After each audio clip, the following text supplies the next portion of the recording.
All right, Shalom, Israel. First and foremost, I'm going to say call halal Yahweh, Ba'ashem Yahweh Shai. And we're about to get started very soon. I just handed a great plate. All right. I just handed a great plate of food.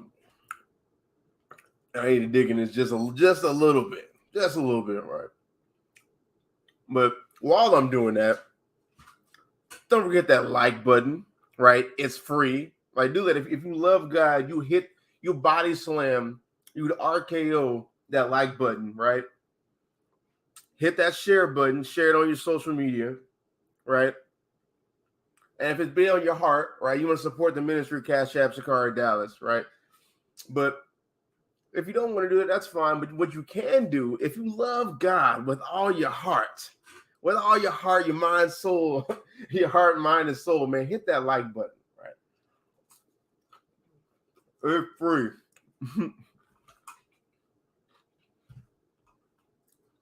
How y'all out there doing, man? How is your work week going? How is your captivity going?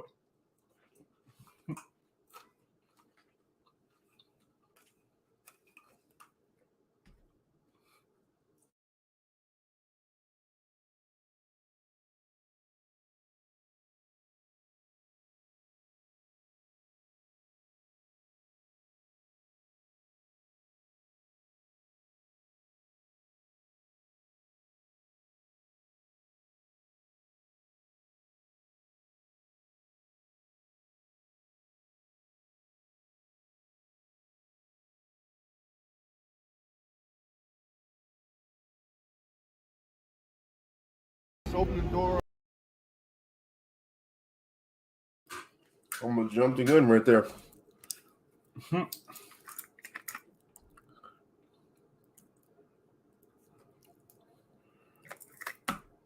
Oh wow! Look at that. You said it could be better. Hey, look, I feel the same way. I feel the same way. For captivity, bro.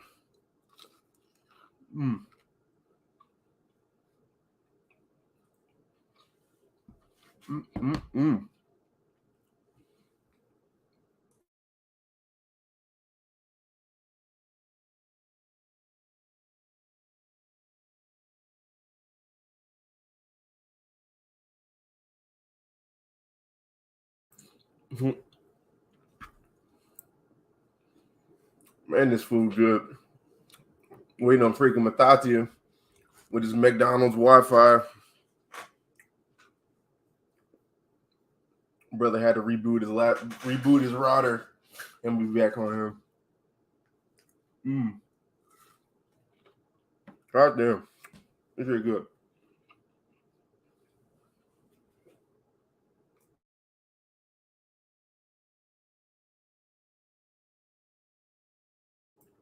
Matter of fact, I can put this on the screen.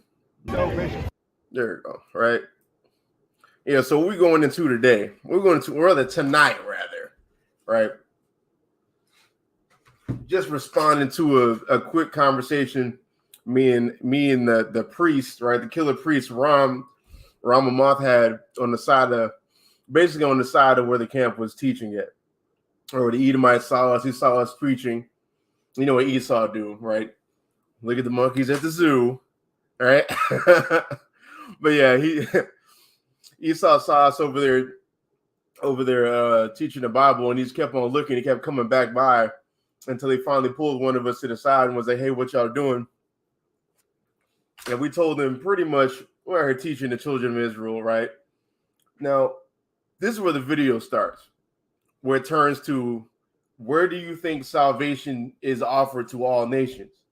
Right, that's where we at currently, right? Because we had a little bit of back and forth before the video started, but you know, Christians, you can't have a conversation about God, the Bible, or any type of biblical figure without John the 3rd chapter, right, in the 16th verse, right? Like Rob Judah, he said, "What script says to put a cross on you?" right? Yahushua said, man, you got to bear your own cross, man. I'm just playing. Well, he did say that, but he didn't mean tattoo a freaking cross on your damn arm, right? He didn't say break the law. Christ never said that, right? But I'm just gonna just start it right here. We're gonna just chime in on certain parts, right? We're gonna talk about John 3:16. We're gonna talk about everlasting life. We're gonna talk about basically just a lot of different things, but most of it stemming off John 3:16. So let's go ahead and jump in this. Let's open the door up for salvation to every person. Where would you go in the Bible to teach me that? Like, how would you show me? We always got to take you to John 3:16. Of course. 10 seconds in. 10 seconds in. Yeah, so we're going to go to John 3:16, right? Where Christ said, matter of fact, let's read it. Right? Well, let me get this point off and then we're going to read it. Then I would go to the book of Romans. What about John 3:16 makes you think it's for everybody? God so loved the world that he gave his only begotten Son, that whoever should believe in him. You see, the whosoever should believe in him, right? Y'all know that one. Christians know that verse from memory, right? And know nothing else from memory. They don't even know. They'll try to quote Philippians 4 verse 13. They'll probably put that on a tattoo or put that on a shirt. I can do all things through Christ that strengthens me, but they don't got that memorized. But you know what they do have memorized? John 3:16. It's so crazy. It's like no matter, even if you let's say you're looking up some precepts or something, no matter what list that Google gives you, John 3:16 somewhere in there. Like, why is that? Why is that, man? No matter what. Like what? So what did Christ say about this? John 3:16. Right? That's what they do. So let's look at this real fast. Let's go into John, the 3rd chapter. Right? Why is this not sharing? Let's figure this out. And that's how you know you're indoctrinated. It's right. That is right. There we go. John chapter 3. All right, let's get the context of John chapter 3. It says John chapter 3, verse 1, it says, there was a man of the Pharisees named Nicodemus, a ruler of the Jews. The same came to Jesus by night, or Yahushua by night, and said unto him, Rabbi, we know that thou art a teacher come from God, for no man can do these miracles that thou doest, except God be with him. So, context of John chapter 3, right off the top, is a ruler of the Jews, right? A Jew named Nicodemus, who was a Pharisee, right? One of the strictest sects in Israel, right? That's the context going on right now. A conversation Christ is having with him. So when we get to John, the 16th verse, where it says, for God so loved the world that he gave his only begotten Son, that whosoever believeth in him should not perish, but have everlasting life. Now let's stop right here and let's ask some rational questions. Now, us Israelites, practicing Israelites who know the prophecies, know about the other nations going into captivity, know about them being subject unto us, know about freaking just knowing about eschatology, right? This man knows about that same thing. He's a ruler of the Jews, right? This man knows the Bible. Right? If you want to say the Bible, let's just say the prophets, the law and the prophets. Man knows this. Now, if Christ was out here teaching people, right? Let me take this out so I can hear myself. Teaching people that God loves everybody now, right? And everybody can now be saved. Christ would immediately be going against the prophecies. Wouldn't Nicodemus say something about that? We're like, wait, hold up there, Mr. Yahushua, right? Wouldn't he do something like that? Wouldn't he say something like that? Because when I hear a Christian speak about salvation being for all nations, stuff like that, me knowing eschatology, okay, now I'm about to ask you a whole bunch of series of questions. Wouldn't this man do that same thing? No. And wouldn't this man do the same thing? Matter of fact, yes, he would. He would. I would. Right? Because you're now making God contradict himself. Right? Oh, look who it is. Look who it is, man. If it isn't Benjamin,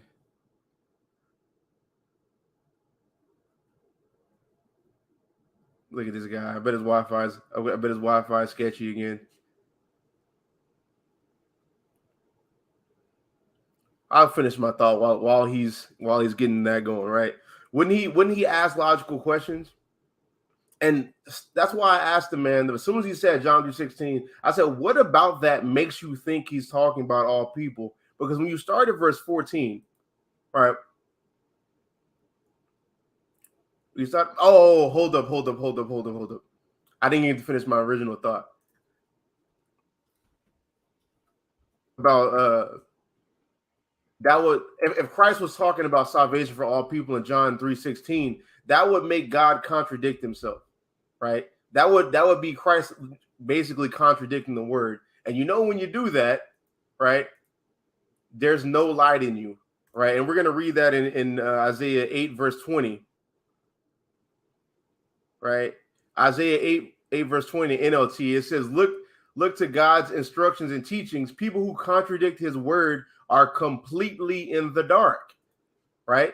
So that's what how the Lord feels about people contradicting his word. Now, if Christ was saying salvation was now for all people, God now loves all people, that whoever can come to him after he's expressed himself to not like a specific nation, after he's expressed himself to say that you're going to rule over these nations inside of his laws, you can take them as slaves, but not your own people. You can give roadkill to the other nations. You can put usury on the other nations. All those things is specifically racist, right? In favor for the Israelites. Now all that doesn't matter.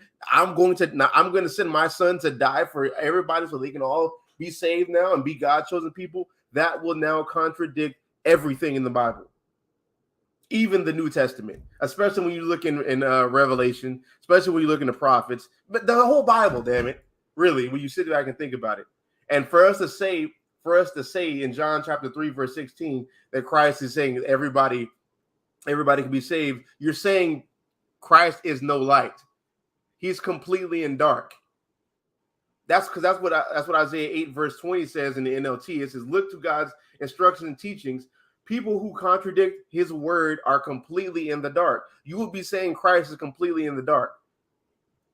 And what's funny about that, what makes that even funnier, when you go back to John chapter 3, or let me see, John chapter 3 verse 19, it says, and this is the condemnation, that light is come into the world, and men love darkness rather than light because their deeds were evil. This light is talking about Christ. So in the context of John chapter 3, Christ is the light. So he's not contradicting what God says. And in fact, he doubles down on who is receiving the salvation in John chapter 3, right? Because I want to highlight some words in this, like from verse 14 and verse 15, right? It says, and as Moses lifted up the serpent in the wilderness, even so, these are the two words I want to highlight. Even so, in the Greek, this means the same fashion. So in the same exact way, right? And we're gonna read that right after this. It says, and as Moses lifted up the serpent in the wilderness, even so must the Son of Man be lifted up, that whosoever believeth in him should not perish, but have everlasting life. Right? So let's put a pin on these three things, right? Because it says, whosoever, it says, shall not perish and have eternal life. Let's put a pin in these things real fast. Let's read the account that Christ is quoting here in John chapter 3 in Numbers 21 and verse 6. Matata, you got your mic ready yet? Oh, my mic been ready. You know, I was just letting you know, do what you do, man. Shalom.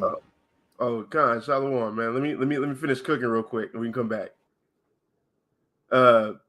Numbers chapter 21 verse 6, because we saw in John chapter 3 verse 14, it says even so, and the Greek, it means in the same, when you look in the Greek, it's the same fashion. So just like that rod with the serpent on it was lifted up for Israel to be healed, the same way the Son of Man is going to be lifted up so Israel can be healed. Nothing has changed. And honestly, when they try to make a big point about the whosoever, when you read in Numbers, it has the same type of terminology. Watch this, I'll read it. Numbers 21 verse 6, and the Lord sent fiery serpents among the people, and they bit the people, and much people of Israel died.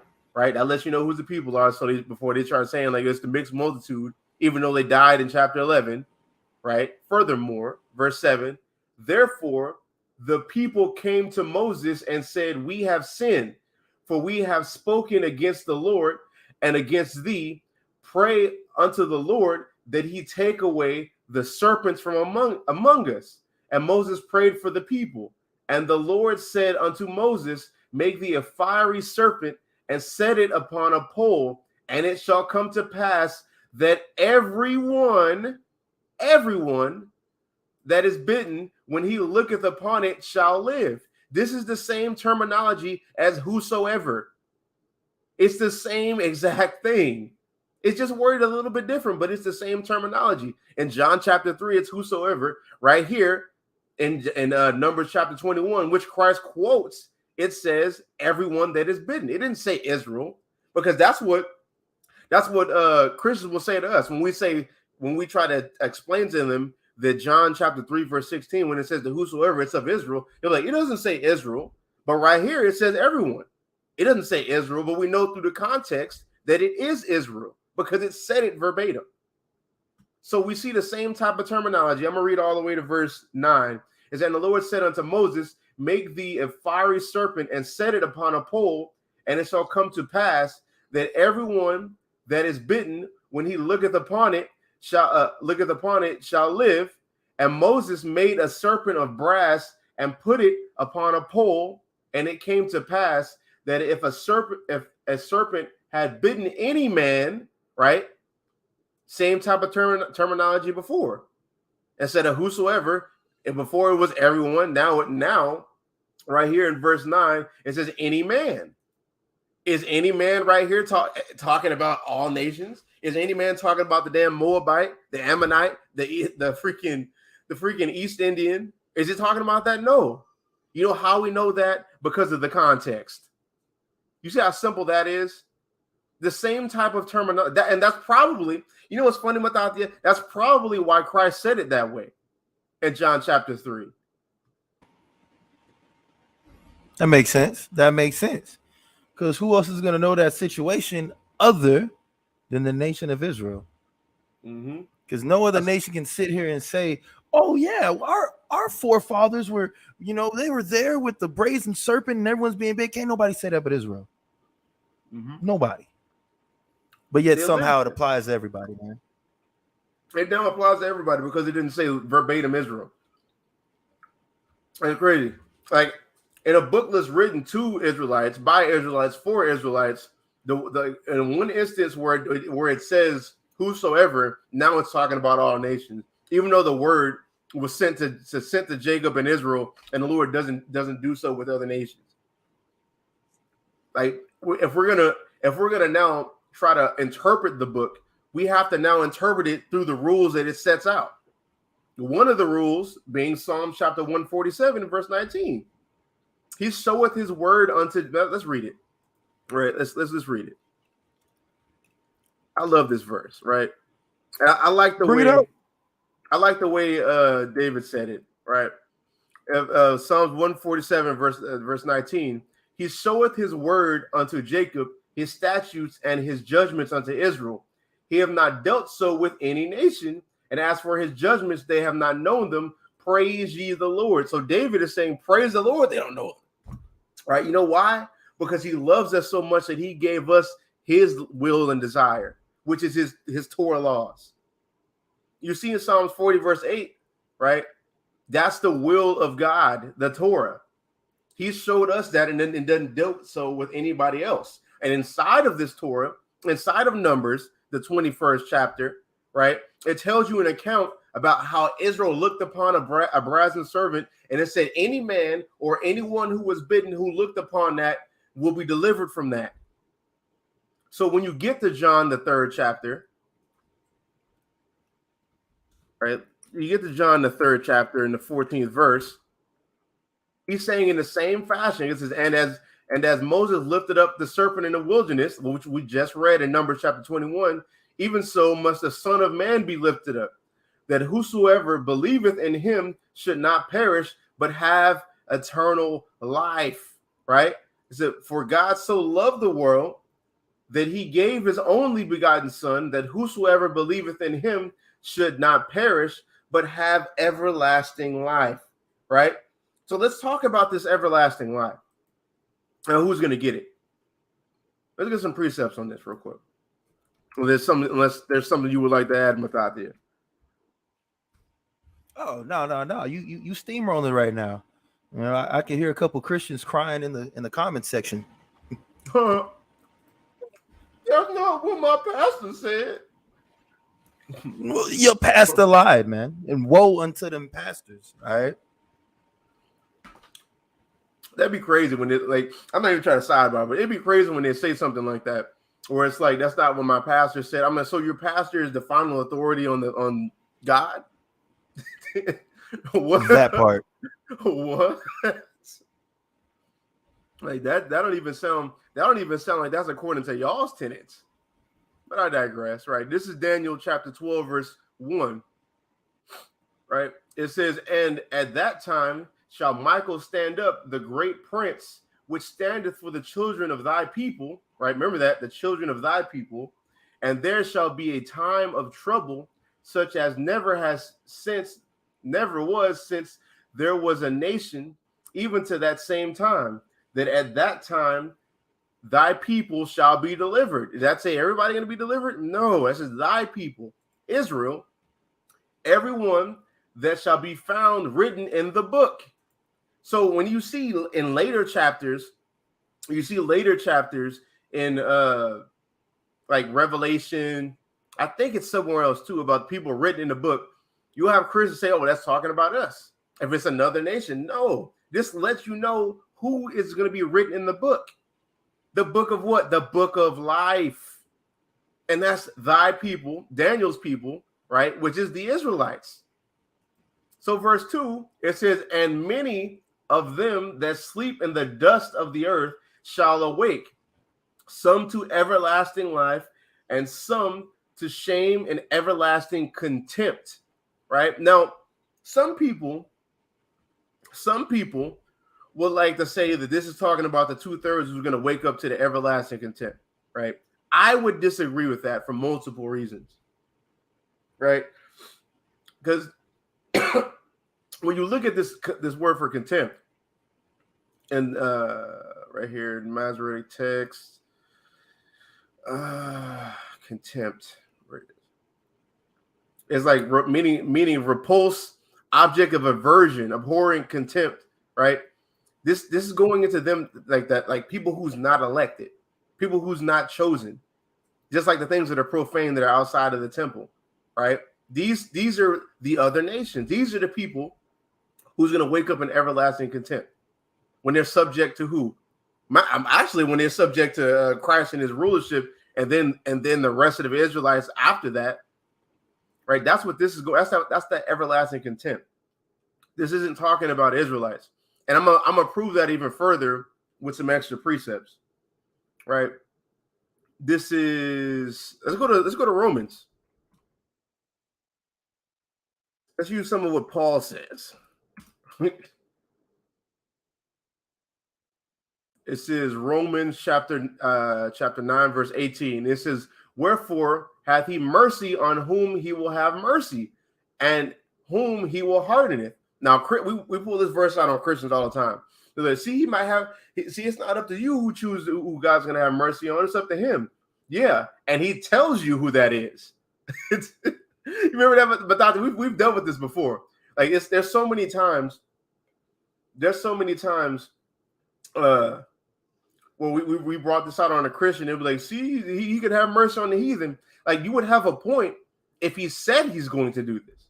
You see in Isaiah chapter 14, you see in multiple places in the book of Isaiah and other prophets about the Lord showing mercy on Israel and nobody else. Because you see the way the Lord deals in eschatology. Like Isaiah 60, for instance. the other nations are going to have to come and serve us. The other nations who are going to have to come and bring their forces, aka their wealth, their anything that's valuable, they will have to surrender over to us. Right? Let's pull that real fast because it's really quick. Or then we're going to jump back into this. Right? Isaiah 60 verse 10.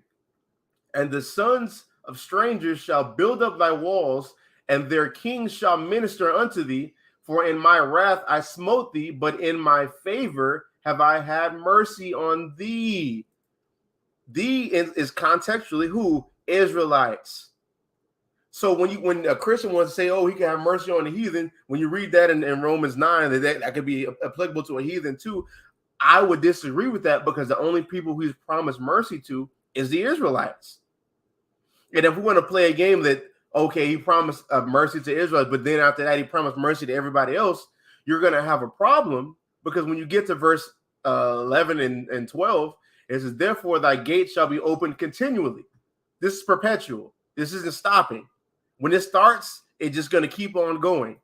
It says, therefore thy gate shall be opened continually. They shall not be shut day nor night, that men may bring unto thee the forces of the Gentiles, and their kings may be brought. What? For what? Subjection. So let's look at this word for forces. Right. What is it used for? Strength, might, efficiency, wealth, army. Strength, ability, efficiency, wealth, force, army. Valor, strength, virtue, all these things. That's going to be delivered to the Israelites. That's their lot in life. That's why you see in Esther's, I forgot if it was Esther's or Judith, where it talks about the Lord made two lots, one for the children of God and the other one for the Gentiles. That's their lot. So going to verse 12, it says, for the nation and kingdom that will not serve thee shall perish, yea, those nations shall be utterly wasted. So if we see that's what's going to happen in the eschaton, right? Nicodemus knows this. Everybody who's actually read the Bible starting from the beginning to this point in time, they should have this type of understanding. It's not about the now change in the New Testament. That's shenanigans, right? They won't talk about us eisegeting. That's eisegesis. That's what did Deacon used to say? That's a narcissistic hermeneutic. Narcissistic hermeneutic exegetic BS. That's what it is. That's what it is. So I read all that in Isaiah chapter 60 to bring us all the way to this point, so we clearly understand what Paul is saying. Because we already read in Isaiah 8 and 20, people who contradict the word of God, they're completely in darkness. Right? We claim to have the light. We claim to have the Holy Spirit, man. We can confirm that, right? So, right, I'm gonna read this again. This is Romans chapter 9, verse 18. Therefore, have he mercy on whom he will have mercy, and upon whom he will harden it. No, I read that wrong. Therefore, hath he mercy on whom he will have mercy, and whom he will harden it. Right? Verse 19, thou wilt say then unto me, why doth he yet find fault?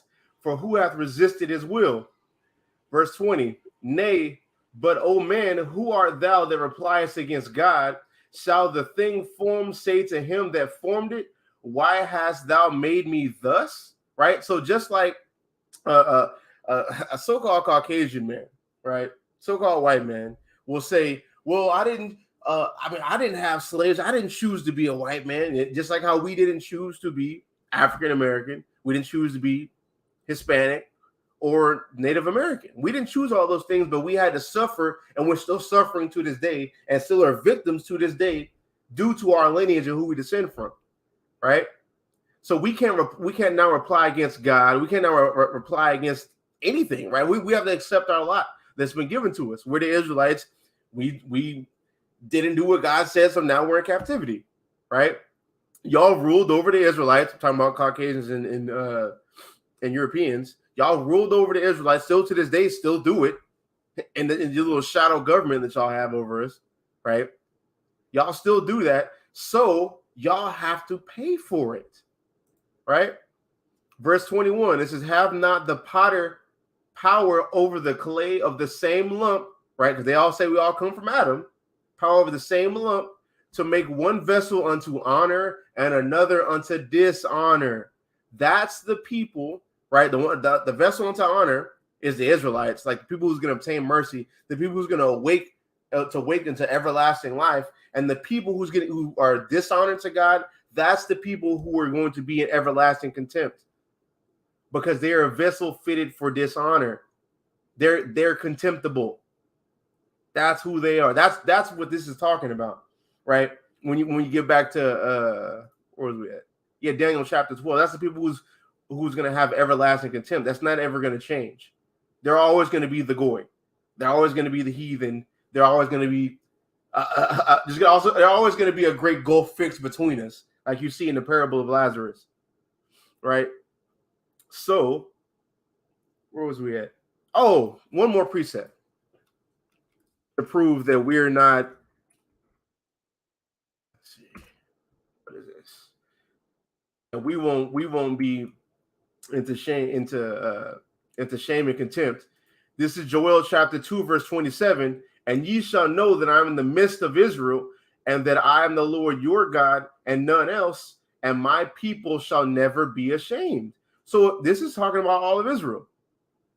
So in the kingdom, even the 2/3 will never be ashamed of being brought low again, or have that destitute state. So when you see in Daniel chapter 12, right, where it says the everlasting contempt, that's not Israel. That's going to now everlasting shame and contempt. That's not Israel, because now that will contradict this. We can't have the prophecies contradicting each other. So, and Salakia, this has to be on there as well. Joel chapter 2, verse 27. We always pull that out on the heathen and show that to Israel, like the Black, Spanish, and Native Americans.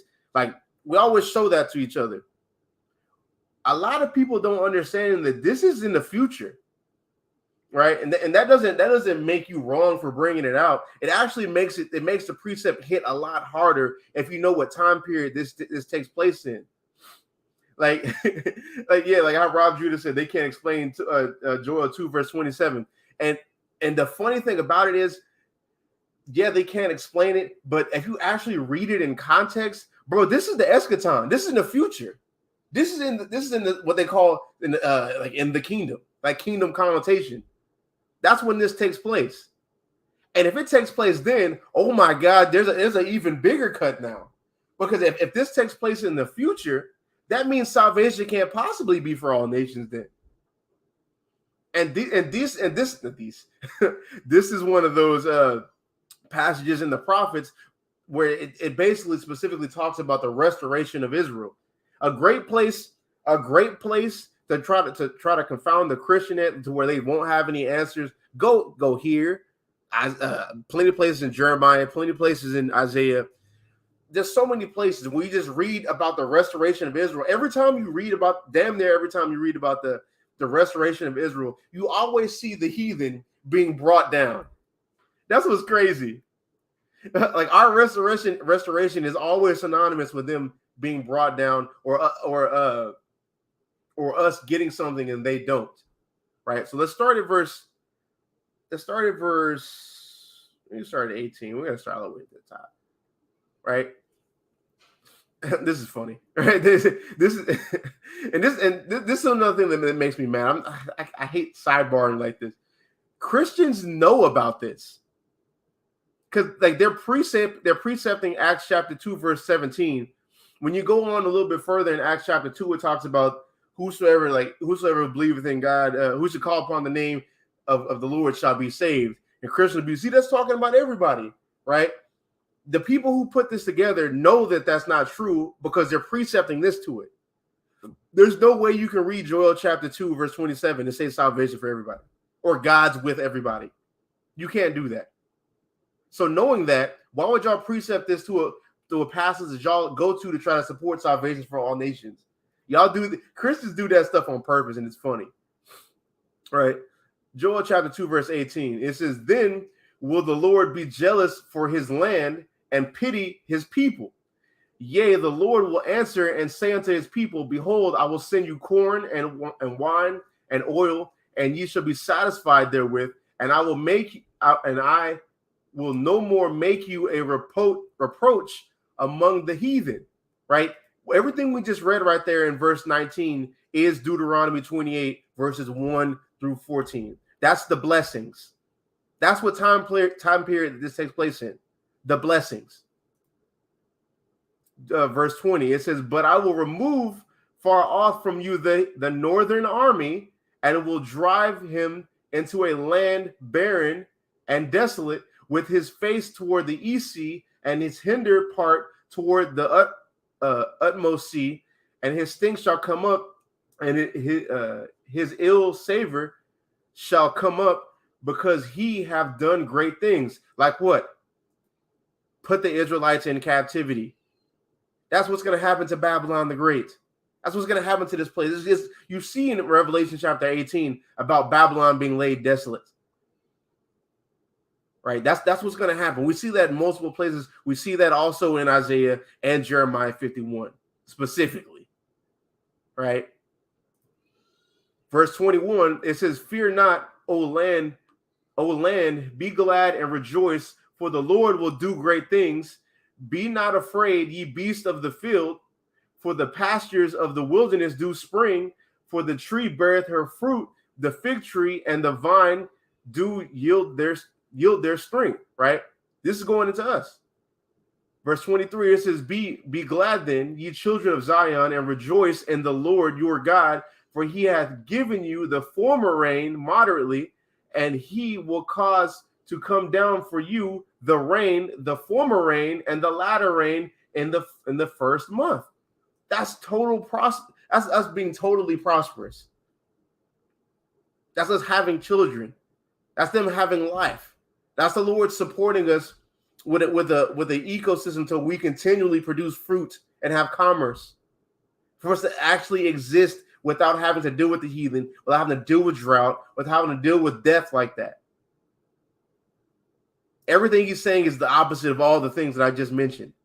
That's the blessings of Deuteronomy chapter. You're reading Deuteronomy chapter 28, verses 1 through 14, right here. It says, and the floors shall be full of wheat, and the fats shall overflow with wine and oil, and I will restore to you the years that the locusts have eaten, the cankerworm and the caterpillar and the palmer worm, my great army, which I sent among you. Right? That's going into heathens coming up against this. Right? Verse 26, and ye shall eat in plenty and be satisfied, and praise the name of the Lord your God, that have dealt wondrously with you, and my people shall never be ashamed. Right? Showing you how in Daniel chapter 12, that shame and contempt can't be for the 2/3. This is for the other nations. That's shame and contempt. Verse 27, and ye shall know that I'm in the midst of Israel, and I am the Lord your God, and none else, and my people shall never be ashamed. So we're going to know, like this verse right here, verse 27, we always pull this, right? This isn't happened yet. All the things we just read, we're in captivity to this day, right? We're in a destitute state. We're at the bottom. We hate each other. We kill each other. We're subjecting ourselves to the heathen willingly, right? We know we're in a shame state, won't do anything about it, afraid to just rock the boat, and afraid to actually stand for something. This has not, and we've been like that forever. This has not happened yet. So in the future, the heathen are going to know that the Lord deals with us when we are prosperous. So how then can salvation be for everybody? The answer is it can't, and it won't be. It won't be. Right? So dealing with this everlasting life thing again, is there something you wanted to talk about, Matatia? I was just going to say that's right. Salvation is not for everybody. We have never seen the Most High save everybody. We're talking about the man who literally killed nations of people in the earth and only preserved 8 people. Let's keep it real. That's right. The God The God that killed everybody on earth except 8 people somehow loves everybody. Wow. Right. I was hoping you'd talk a little bit longer so I can eat this chicken tender, man. This guy's over here. Look at this guy, man. But yeah, man, these people really, you know what I really find funny though? Like, why? One thing that these people, these Christians, these heathens, one thing I just don't understand is how in the world can you rationalize the people that God chose have to go through all of this hell, you know, captivity after captivity, being killed in the most gruesome, vile manners. They have to go through all that just to get salvation. But all you have to do is what? Profess the name of sweet white Jesus and you're saved? Just say you believe in this figure, and now you're saved. Like I need you to make that make sense. You know where they get that? That's called having an imaginary friend.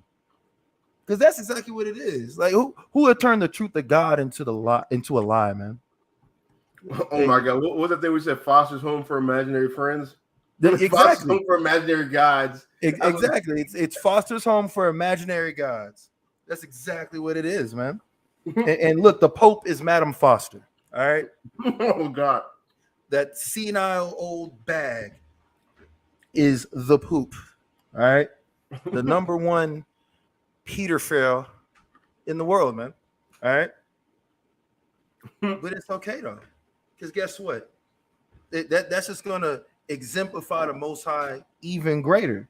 Because when all these people that believe this lie, and then when the salvation actually come, that's the day that they know. That's that second Ezra's 9. No, that's second Ezra's 9. Wisdom of Solomon 18 and verse 7. No, that's that Wisdom of Solomon 5. Wisdom of Solomon 5? Let me see what that is. Is that what I'm thinking of? This was he that we had sometimes in derision. Is that Wisdom of Solomon 5? Is that Wisdom of Solomon? Yeah. God, yeah. God. Yeah, we're gonna read this. We're gonna read this. Now that you said it. Now that you brought it up. You see? Right. Wisdom of Solomon chapter 5, G and T.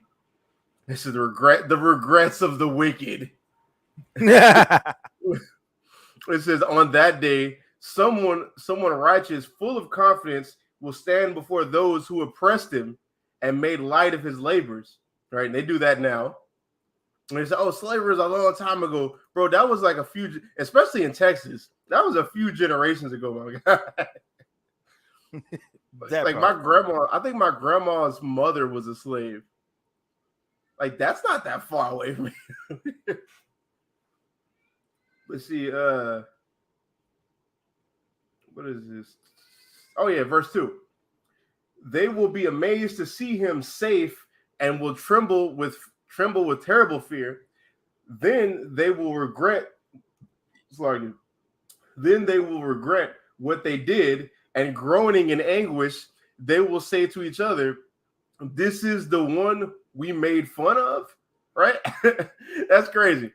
This is the one we made fun of. Like, that's what they do, because they look at us as entertainers, right? I like WWE, right?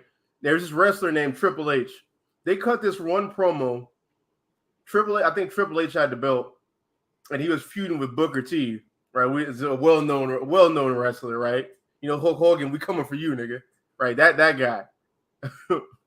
Triple H cut a promo saying, like, yeah, people like me get the championship. People like me hold the belt, right? I'm paraphrasing what he says. People like me get up in the world, right? But people like you're an entertainer. They do your little spinneroonie for me. Give me your, like, entertain me like that, right? That's what Triple H said. That's how his people actually feel. Triple H, that promo he probably cut right there was probably him just being himself. That's not him. Well, what the hell was that? Hold up. Look at Triple H trying to get me, right? He said, people like me get up in the world, but people like you are just here for entertainment, right? People like you were here to dance for us and to entertain us and laugh, and we make fun of you. right? That's how we get our laughs. You don't. People like you don't get the belt. People like you don't get up in the world, right? That's how the white man actually feels here in America and wherever he exists. That's exactly how he feels. I'll never forget that promo. I was like, damn, y'all just gonna be straight up racist on WWE. Just don't even care, right? Nope, not at all. And it says, what was it? Verse 4. I'm gonna read verse 4 again. This is the one we made fun of. We thought he was a joke. What fools we were. We thought he was crazy to live the way he did, and when he died, he didn't honor him. And now here he is, one of God's own children, with a place of his own among God's people, right? We were the ones who wandered off the right road. We never lived in the light of righteousness. We never caught the first glimmer of his light, right? That's how the damn Gentiles have always been, especially the so-called white men, right? They've never lived in God's light. They just can't do it anyway, right? And they've always thought we was crazy. They always thought we were at the bottom. They always thought we were nothing. It's just entertainers. But just like how Matthias said, when we're shown to be saved, when we're shown to have that white robe on us and written in the book of life, and y'all aren't, that's when y'all gonna be groaning and be like, dang, that means we're going to captivity. That's what they're gonna realize. That's facts. And they're gonna be like, dang, my John 3:16 breakdown was really wrong. Pastor Jenkins, you lied to oh no, they got hit by a missile. But hold on real quick. I gotta get this. In the GNT, verse 5, it says, and now here he is, one of God's own children, letting you know that these individuals are the children of God. And then it goes on to say, with a place of his own among God's people. Hold on, that's profound when you actually look at it. Because look, he's like, if he's already one of God's children, how is he then not have his own place among God's people? He had to have been displaced from that while still being one of God's children and then reclaiming that place back. That verse 5 is ridiculous. It is. In every translation, it is. Like it proves we would lose our nationality. Facts. That is a fact. You see, these Christians, this is why the Christians don't want the Apocrypha. But guess what? I don't care if you're gonna try and tie it to a hand behind my back. You don't like the Apocrypha? That's cool. I'm still gonna read it. You still gonna get good. It is what it is. I'm not fighting with a hand behind my back. I'm gonna drop kick you and look at you and be like, you just got kicked in your chest with the Bible. What you gonna do? What you gonna do, Christian? What you gonna do? We gotta do that one day. But yeah, let's run it back in Daniel chapter 12. And then we can get back to the video, but we got 10 seconds into the video. Oh God. It's a short video, it's only 10 minutes. But we gotta get all the meat off the bone right here on this John 3:16. That's right. Right. Because it talked about everlasting life. We've already shown in eschatology, there's no way salvation is over for everybody. So let's deal with the everlasting life. Let's see what that is. All right, I'm gonna read Daniel 12 and 1 through 2 again, and then we're gonna get some precepts. Right, Daniel 12 verse, is that on screen? Yeah, Daniel 12 verse 1. And at that time shall Michael stand up, the great prince, which standeth for the children of thy people, and there shall be a time of trouble, such as never was since there was a nation, even to that same time. And at that time thy people shall be delivered, everyone that shall be found written in the book, right? Some the everlasting life, some the everlasting contempt, right? That's what's going to happen. So let's deal with the time period that this takes place in, because we see this as a parallel prophecy to Revelation, the 12th chapter. All right, I'm just going to cut to the chase here. There's so many breakdowns we have on this channel about Revelation 12. Like the great dragon is talking about the revised Roman Empire. Esau just in general. That's that great dragon. So I'm going to start at verse 7. Right? Revelation 12 verse 7 is, and there was war in heaven. Michael and his angels fought against the dragon, and the dragon fought fought and his angels, and prevailed not, neither was their place found any more in heaven. And the great dragon was cast out, that old serpent called the devil and Satan, which deceiveth the whole world. Right? So we see in this time period, right? We saw in Daniel chapter 12 where it talks about Daniel's people being delivered. This time period, this trouble that has never taken place at any other time in the world except this specific point.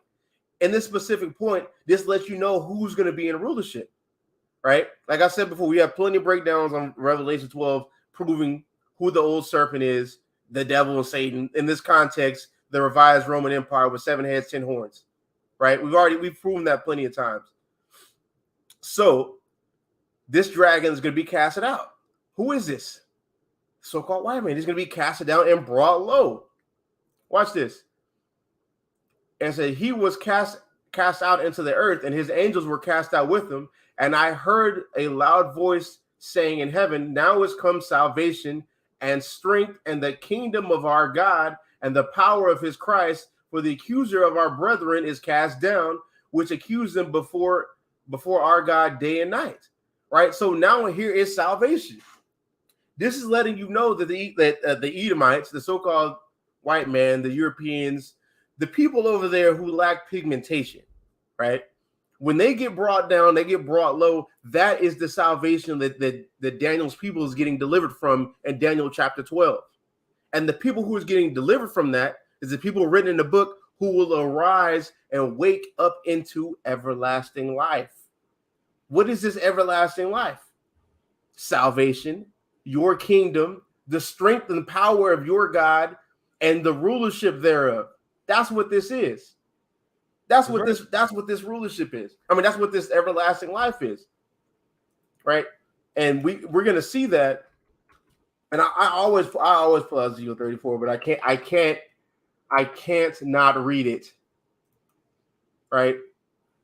Ezekiel 34, verse 11. Restoration of Israel. It says, For thus saith the Lord God, behold, I, even I, will both search my sheep and seek them out, as a shepherd seeketh out his flock in the day that he is among his sheep. That he is among his sheep that are scattered. So will I seek out my sheep and will deliver them out of all places where they have been scattered in the cloudy and dark day. Right? That's when Esau, that great red dragon, is casted out. That's that great and dark day. Verse 14, I will feed them in a good pasture, and upon the high mountains of Israel shall their fold be. There shall they lie in a good fold, and in a fat pasture, and in a fat pasture shall they feed upon the mountains of Israel. I will feed my flock and cause them to lie down, saith the Lord. Right? He's going to seek that which is lost. He's going to heal and strengthen the sick. That's all of that entails that everlasting life. You having your kingdom, you being delivered from your enemy and your oppressor. You having rest in your land. That's what everlasting life is.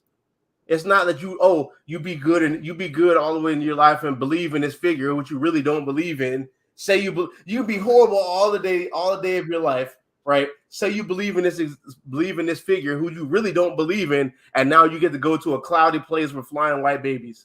That's not everlasting life. Everlasting life is your nation being having sovereignty, being prosperous, having many multitudes of children, you ruling over the heathen, and you being free from sin. That's what everlasting life is. We see all that in the passages we've read. We see this in this same passage.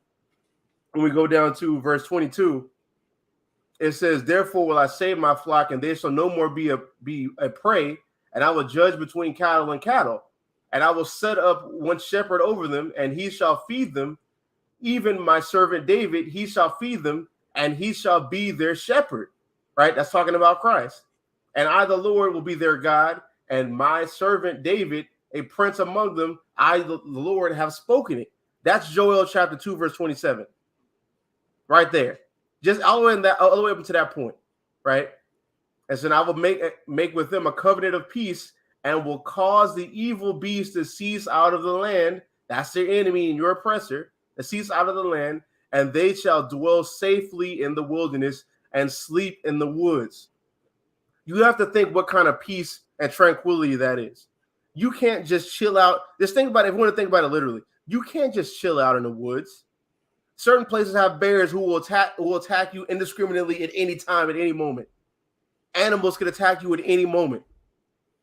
You have to sleep with one eye open to just be in the woods like that, right? I'm talking metaphorical in this case, but you have to sleep with one eye open in the woods. This is saying you will have the tranquility to where when you are in your land, you can sleep peacefully and dwell in safety in your land. Our people don't know how crazy it is to actually like know what that is, bro. Like you, especially a lot of us, what's a good way to explain it, right? Think about a lot of us who live in areas that has a lot of gang activity, that has a lot of like over policed, that you have to worry about your own people trying to shoot or rob. You have to worry about the other nations trying to take advantage of you. What if you had to live in a place where that doesn't even exist? That's what this is. That's you sleeping peacefully in the woods. That's what that is. That's crazy. Like when you slow down and read it, like just think about how the way the Lord's trying to picture it to you. You're sleeping peacefully in a place where it's survival of the fittest. That's the type of tranquility that we're gonna have. And that's the tranquility that Christ gives us, because you also see in Genesis 49, right? Like it talks about Judah, and it says, "Till Shiloh come." It also calls him the Prince of Peace. That's what he's going to give us. That's the type of strength he's doling out, and the type of protection that he's doling out for us. That will allow us to sleep peacefully in the woods. But Doctor, you gonna say something? I saw you come off mute. Oh man, what I was gonna say was, like, let's look at that everlasting life real quick as well. Like, and y'all chat, y'all know how I like to get down. Chat, what is life? How do we obtain life? Let me see who got it. And Malak, y'all, what's up? Shalom, man. I saw you made it on time. I mean, it was a little bit late. It's cool. We started a bit early. I feel like you got this answer yourself, man. How do we as children of Israel get life in general? What is life to us?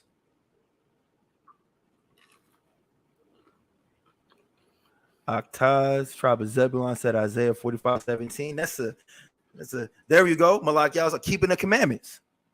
Now, when we get into the new covenant, the commandments are going to be downloaded into us, man. So we'll have no choice but to what? Keep the commandments. Everlasting life. What happens when we keep the commandments in general? We get the blessings.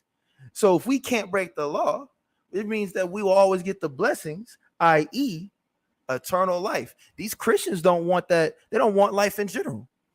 They say what? That they can't keep the law, that we don't got to keep the law. Well, guess what? If keeping the law is giving us life and we're after what? Everlasting life. That's us continually keeping the commandments and not breaking them, man. Right? And who was given the commandments? The nation of Israel. These Christians ain't ready for this, man. And something else, real quick. What caused us to die? Hey, look, that Christian that I was talking to in downtown Fort Worth, that's all he was focused on. He was ready to die. Oh my God. But I meant that as far as like Romans 6:23. The wages of sin is death. If we're not seeking to get paid through sin, by i.e. sinning, right? If we're not going to be doing that, we're not going to what? Have that death, which is the curses. You see? And Taze, what is that? Tribe of Zebulun. We're gonna touch Isaiah 45:17 later, because I want to talk about that, because I actually want to start this lesson off as like a starting point for a series. I want to actually want to start this basically free game for Hebrew Israelites. There's a lot of things that we do that stunts our growth in this truth. Like, and I'm gonna say this, and I hope y'all understand it when I say it. We have to stop trying to read the Bible like Hebrew Israelites and start trying to read the Bible like Israelites. And what I mean by that is when we read John 3:16, and we're gonna get into this later. When we read John 3:16, the first thing we're thinking about when we read that or we hear somebody bring it out, Isaiah 45:17, Joel 2:27, all these other precepts trying to cut a verse. Like, you can't cut a verse, right? You can't, like Christ is saying something right here, and you're losing that. You're actually losing what he's saying, trying to basically trying to battle a Christian when you're reading the Bible. You need to read this book and read this collection of books like they're written to you and for you. Trying to read the Bible like that will get you cut, like just like a Jeremiah 14:2, right? That's a key one about how it says Jews are black unto the ground. That doesn't make sense. That doesn't even make sense logically, right? And there's been plenty of Christians who will actually read that in another translation or read it in context or just look at it even in the Hebrew, and it really cuts your understanding if you want to try to say that that's talking about the Jews are black. Like that it's problematic for you. It's like when you're boxing and you just put your hands down. Like, when you box, you want to try to cover your face at all times to the best of your ability, right?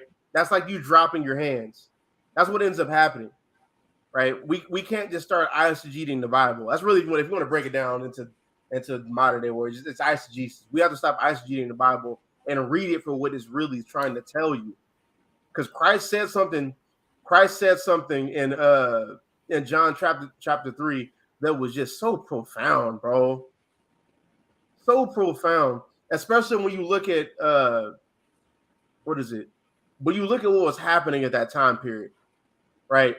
When we was in Judea, when Rome was ruling over us, we were being super wicked. And it really started in the time of the Grecians, but it carried on all the way into the Greco-Roman time period where they just all amalgamated into one thing. And Rome and Greece, we were just so fixated into their way of living and their fashions, right? We were compounding our wickedness through their stuff. Like what? Then they have like the Olympics. Wasn't it like naked men doing some stuff? I think that's what's happening during the Olympics. I gotta fact check that. Don't fact check me on that, right? But here's the thing: there was a lot of things that the Grecians and Romans were doing that were just outright wicked. We were compounding our wickedness through adding that to what we was already doing.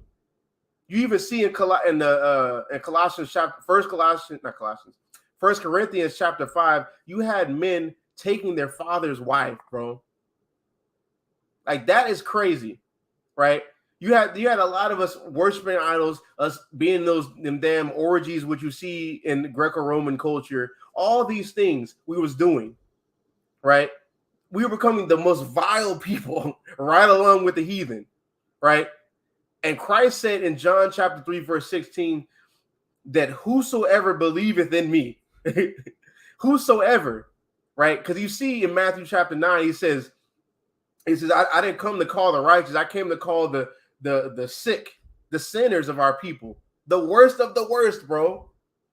The people who will shoot each other. The people who will make songs about taking somebody's wife. The people who are okay with having sex with their best friend's girl. The people who is okay with slinging drugs for no damn reason, right? Even when they have money, just do it to feel the thrill of doing it. Beating people's ass to feel the thrill of doing it, right? Those people can now believe in me, turn their life around, and be saved. That's what John chapter 3, verse 16 is talking about. You see throughout his entire ministry, Christ's entire ministry, the worst of the worst coming up to him, and the Pharisees like, why are you hanging out with them? This guy's a publican, right? This guy is a sinner. He's doing X, Y, and Z. But Christ told them, like, bro, y'all don't even know what time it is. At the last council y'all had at the Pharisee council, y'all must have left y'all's watches because y'all don't know what time it is, bro. I'm trying to bring my people, the worst of the worst, back to where we can be saved as a nation. Christ put the team on his back, bro. You want to talk about X factors on a team on Madden, bro? Christ had that X factor. He's putting the team on his back, and that's all through what he said in John chapter 3, verse 16. But if we continue to read the Bible and just isolate things or just trying to find cuts for verses, trying to cut a verse, we'll miss that. That's what's crazy. That's why I didn't want to just immediately say Isaiah 45 and 17. Right. And even in that, you kind of leave yourself open, which I can get a little bit later. But I want to prove what I just said real fast. Hold on. Am I still showing it? Yeah. I want to prove what I said real fast.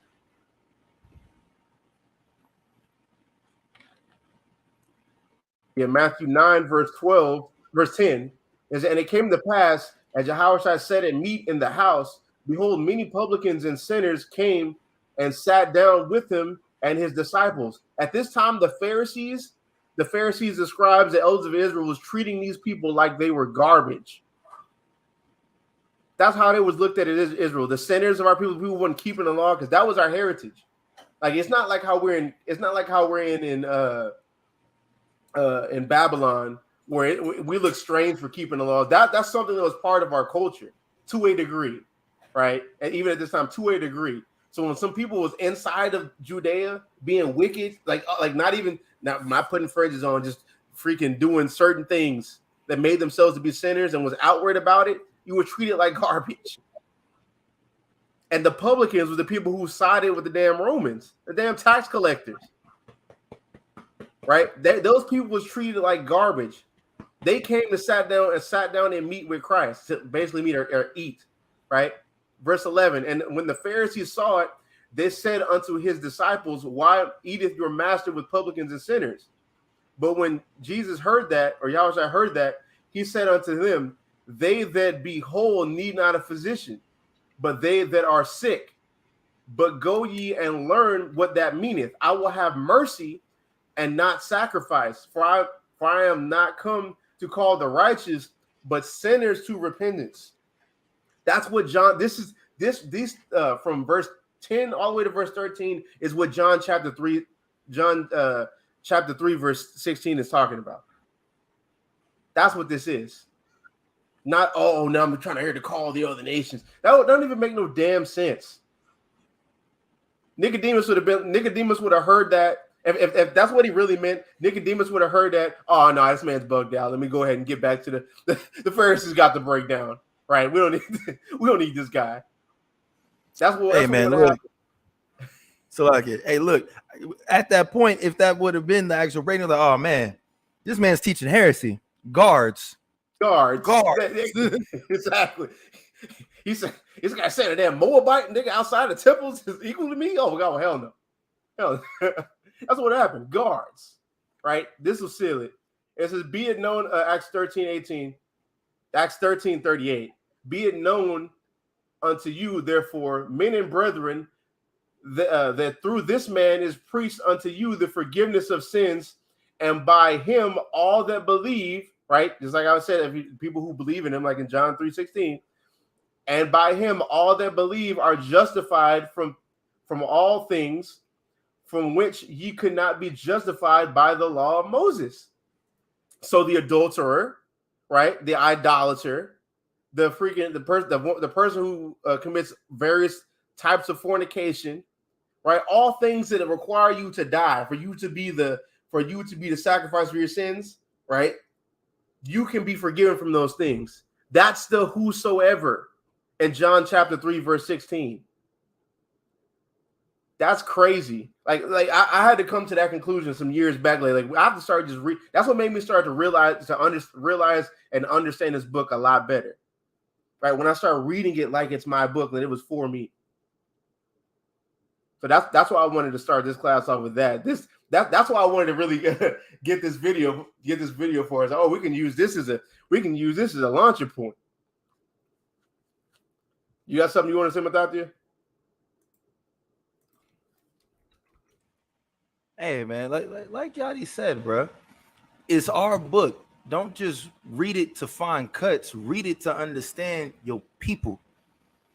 Then you can cut people who try to utilize your own book against you.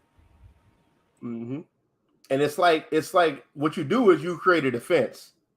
The defense wins championships. If you can defend this book, bro, if you can defend what you believe in, instead of just being on the offensive, I'm just going to try to cut you. I'm just going to try to cut you. Having a defense is way better. It makes you sound way more intelligent in what you believe in. It's way better. You understand it. You can clearly explain it on a level that the Christians can never explain it on. A Christian can't break down John 3:16 like that. What all them damn priests we just went to, going to the law of the prophets, freaking all the way to the New Testament, you can't do that, bro. So this is what I wanted to say with this in Isaiah 45:17. And this is why I try not to really use this. Isaiah 45:17, this world is different from the world in John 3:16, right?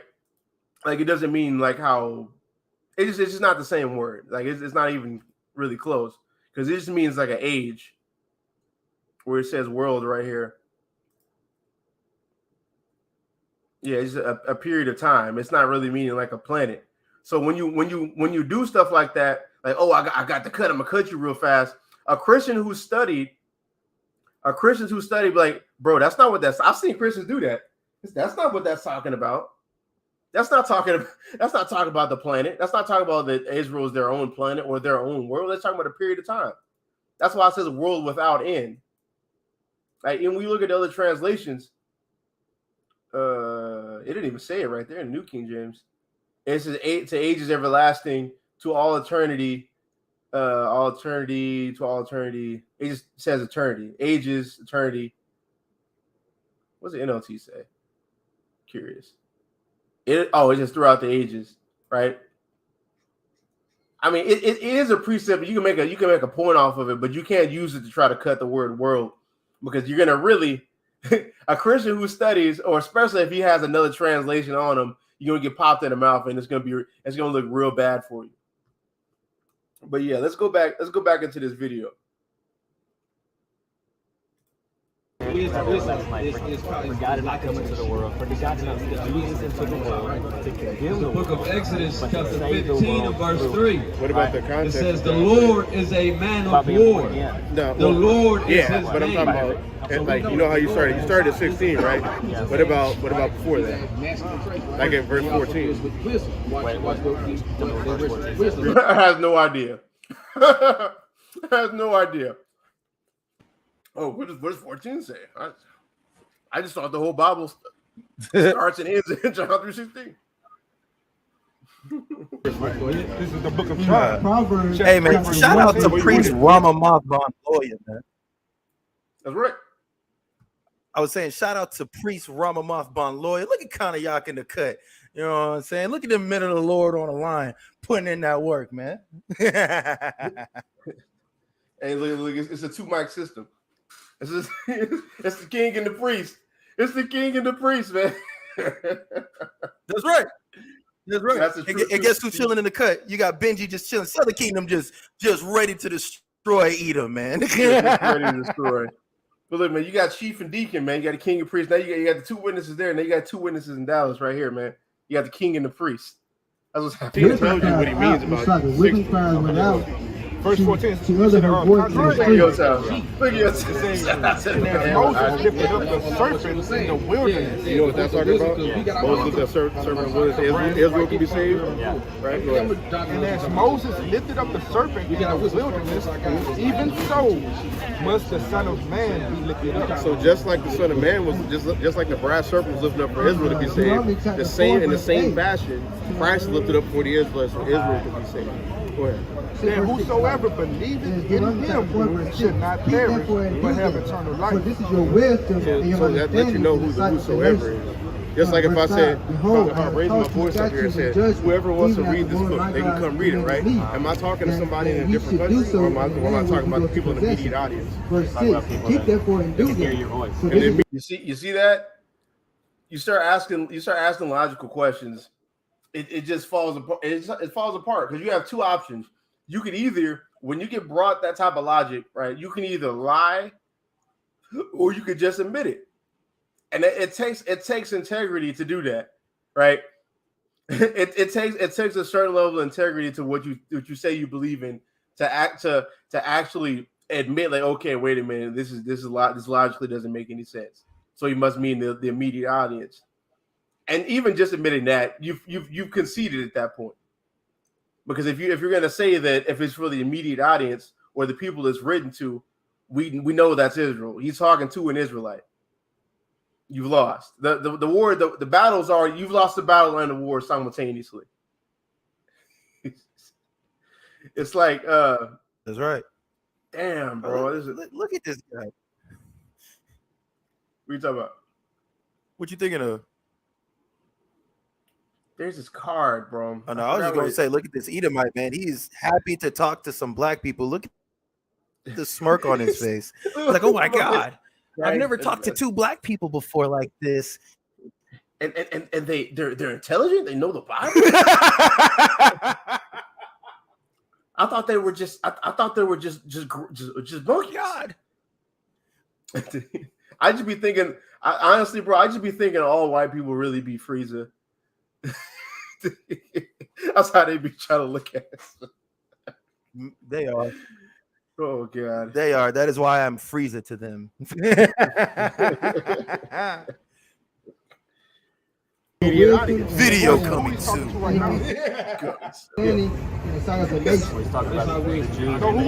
is having a conversation right now? In John 14. The whole chapter. Yeah. Two Jews, right? Two Jews are having a conversation with us. So their audience, our particular audience, is not open to everywhere. They're talking about their history and what's for them. But people like to take the Bible and include everybody, but it's really exclusive. Yeah, when you're reading it, because like here's the thing, like it says that no man shall perish. What causes men to perish? In the Bible. It said, what is it? Yeah, you should die like men. So what? Law, right? Who is that? Bro, how? Hey, it says that no man shall perish, right? I just want to get a few precepts real quick, right? And for everybody who's impatient, you just get on with the video. The whole thing's dropping tomorrow in the morning. So if you got a problem with us stopping the video, I mean, tough titty, right? Now we get this precept. Right, Luke chapter 13, verse 3, it says, I tell you, nay, but except ye repent, ye shall all likewise perish. We're talking about perishing. That's talking about you getting killed or put to death, right? If you don't repent of your sins, you're going to get put to death, right? So how can this be applicable to all nations if he even admitted, like, oh, well, I asked him what caused you to perish? Sin. I said, what is sin? Transgressions of the law of Moses. Who can transgress the law of Moses? And when I say that, right, because a heathen can just eat pork. Yeah, you're transgressing the law of Moses. But the only way, like the type of punishments to happen upon the individual who does so, they have to be an Israelite. That's why you see in Amos chapter 3 where he says the Lord, Israel only, I mean not Israel. The Lord has only known Israel out of all the families of the earth. Therefore, he's going to punish them for their sins. We get punished for it. So if we're still talking about something, if all this is revolving around terminology and wordplay that's only regarding one specific nation, how then can John 3:16 be talking about all nations? That doesn't work logically. Yeah, but we are powerful. Was I giving to anybody else? And the Israelites came from Abram, which Abram was not an Israelite. He was chosen by God, not from a tribe, not from anybody. He was just a random dude walking the earth. And he said, I'm going to be the father of many nations. Yeah. But he thought he ate there. he thought he ate right there with Abraham. He thought he ate because he's the father of many nations. Is it like that? That'd be funny too. Chris is trying to talk about. See, he's a father of many nations. That means father of all nations. That's really what they mean. They're not gonna say it like that because when you say it, it sounds stupid. But that's what you really mean. Hey, look, if they ever say, yeah, Abraham's the father of all nations, really? So Abraham populated the whole earth? That's what you have to believe. You hear You that? have to believe that at that point. Oh, yeah. All right, so which And they're just one gonna of be the dead sons you come from? That confoundment will just set in. And it sets itself in. Basically, Genesis, after the fall happens. Hold on. I'm still trying to eat these chicken tenders. This guy. Hey man, I just got off of work. I was hungry, bro. Hey man, look, I understand, man. You know, I got some food being delivered myself. This guy and delivery service. Hey man, look, I ain't feel like driving, all right? But let me get this. Romans 9:6, it says, not as though the word of God have taken none effect, for they are not all Israel, which are of Israel, neither because they are the seed of Abraham, because at this time you had the I forget the name, the Ishmaelites. You had the Ishmaelites, who was the sons of Ishmael. You had the Edomites there, which is the Romans, and the scattered damn Edomites who looked like Israelites at that time. Right? They're all there at the same time. They're all descendants of Abraham. It says, so I'm reading this again, verse 7, neither because they are the seed of Abraham are they all children, but in Isaac shall thy seed be called. That is, they which are the children of the flesh, these are not the children of God, but the children of the promise are counted for the seed. So let's just say, let's try to go with that understanding, because like he's going to try to, Christian try to slide that whole Abraham's the father of many nations thing into Romans 4. If we're going to believe that, let's just say you are. Let's just say you're a child, a descendant of Abraham. Okay. It said only the people of the promise are counted for the seed. Right? Verse 9, for this is the word of promise. At this time will I come, and Sarah shall have a son. And not only this, but when Rebekah also had conceived by one, even our father Isaac, right, was letting you know who the promises passed down to, right? Our father Isaac. And watch this, right? This verse right here proves Rome, the epistle to Rome is for Israelites. Because how do you use our? That means mine and yours. So it says, and not only this, but when Rebekah also had conceived by one, even by our father Isaac, for the children being not yet born, neither having done any good or evil, that the purpose of God according to election might stand, not of works, but of him that calleth. Right? That's going into the vessel. That's just like we broke down in Daniel chapter 12. It talks about the people who's going to awake into everlasting life, and the people into everlasting contempt. Right? What's going on right here in Romans chapter 9 is explaining the election of God. The vessels fitted for honor and the vessels fitted for dishonor. Esau and Ishmael being the ones for dishonor. Right? And honestly, anybody else, like the Midianites, all the ones who descend from Abraham, right? Who the promise is not for, they're the vessels fitted for dishonor, which he would be one of. So let's just say Abraham is your father. Well, he still is, because you're Edomite, damn it, right? But for sake of argument, let's just say everybody's from Abraham. How stupid that sounds. If the promise, if your line doesn't follow Abraham, Isaac, and Jacob, it doesn't even matter. It's irrelevant. So your point is what? Bradley, Christopher, Maximilian. What is your point? He tells Adam, and he tells the serpent, he goes, yes, you will crush you. I mean, his heel. Are you talking about Genesis 3? Genesis 3. What the bruise of the heel. I don't see that correlation. I mean, Christians believe that. I don't see that. I'm not dealing with it. Not again. Not again. The first thing I thought of in my mind is not again.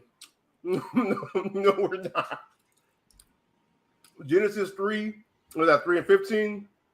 That has nothing to do with what y'all talking about. A woman's seed, trying to the virgin birth Christ. No, we're not doing it. It doesn't say that. It doesn't allude to that. You've made that up. I'm not about to now deal with your foster's home of imaginary gods today, sir. It's not happening. Exactly. I'll tell you what we're not going to do it. It's that. Matter of fact, I know the perfect name for this guy. Blue Regard Q Kazoo. The main character of Foster's Home for Imaginary Gods. That's who this guy is. No, we're going to say and right next to him. And right next to him, what was that? The crazy looking one? Duchess. The ugly, annoying one. That's what Barbie, that shoulder that belongs to Duchess. Hold on. Wait. With the little elephant trunk for her nose, that's her. Wait. I got you. What's this? This guy's got ranch sauce on his mouse hand. That's what's going on. Look at this. Oh, you got it?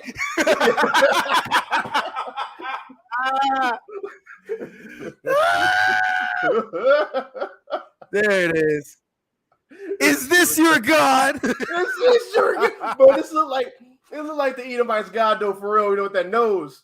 You know the Edomite's God is like, it's like a woman with a big ass nose. Yep. Hey, look. On the bottom left, in the pink room, look, you got Duchess and then you got the Pope. Look at that. You see?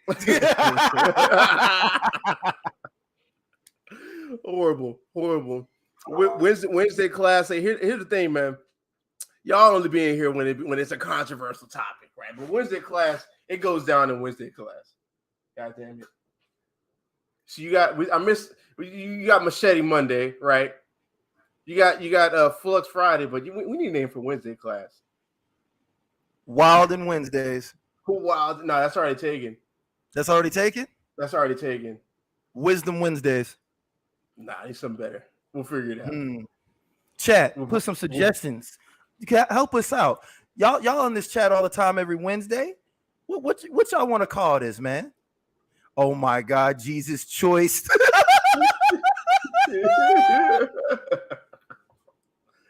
Jesus Christ. Jesus Christ. Oh my God. What is he called? Something completely different. Because our breakdown for Genesis 3 is completely different.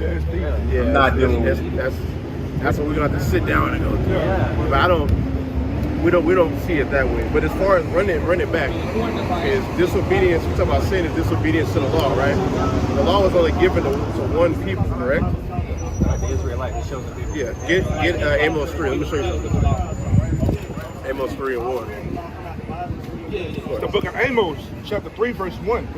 Hear this word that the Lord has spoken against you, O children of Israel, against the whole family which I brought up from the land of Egypt, saying, you only have I known of all the families of the earth. So God himself, like the God of the Bible, like we want to say Yahweh or whatever, right? He's only shown himself to Israel. At any point, like when you literally read the book from start to finish, you see himself only being shown to Israel. But watch this. Read the next part. Verse 3. No, verse 2. Yeah. It says, you only have I known of all the families of the earth. Therefore, I will punish you for all your iniquities. So Israel's the one getting punished for their sins. That's the only, like, as far as transgressions of the law of Moses, sin, Israel's the only people getting judged for that. So now, when you go to the New Testament, we're talking about Christ. He heard it. He heard it because he gonna respond to it. He heard it. Like and that's a question. The question I proposed to him. All Christians really, you have to, when you sit down and really analyze it, you have to really ask yourself this question that I just asked him. When does he ever show, when is God, the God of Israel, the God of the Bible, Yahweh, Yahuwah, whatever you want to call him, right? Real name Yahweh, right? When has he ever shown himself to anybody outside of Israel? Like when is he done anything on a loving level to the other nations. Like, I'm about to now, he's like, I'm dealing with you for this. I'm gonna give you this. I'm gonna do this for you. Can you provide that for me? Right. I would love to see it, because he only shown his love to one people. Hell, like, that's the only thing we see. What's up? No, I was going to say, when has he ever said to another nation, and this shall be a covenant betwixt me and you? I'll wait. I haven't read it yet. I have not seen it.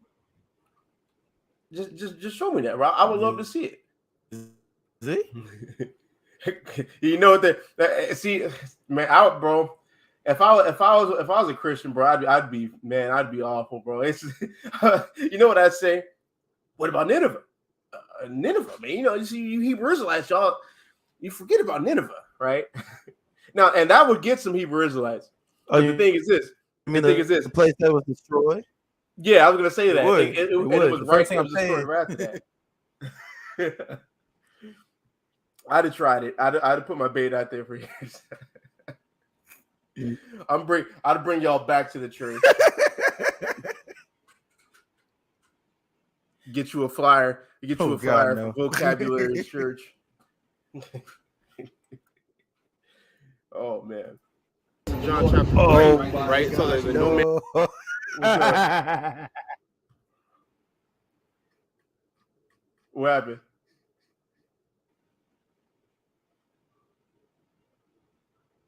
Shall perish. What he's saying right here, mainly they can't.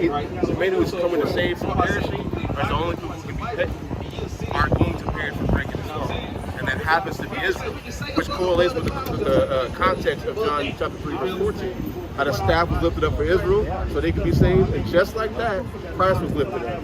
So it still goes back to Israel. And then the prophecies concerning Christ, all through the Old Testament, is talking about him coming to redeem the nation of Israel.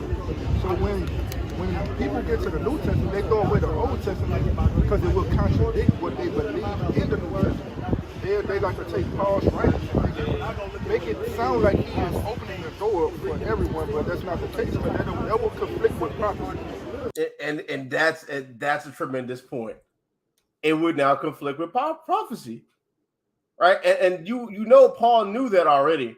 Because when you see like in Galatians, I'll be finding it hilarious for especially Black Christians, right?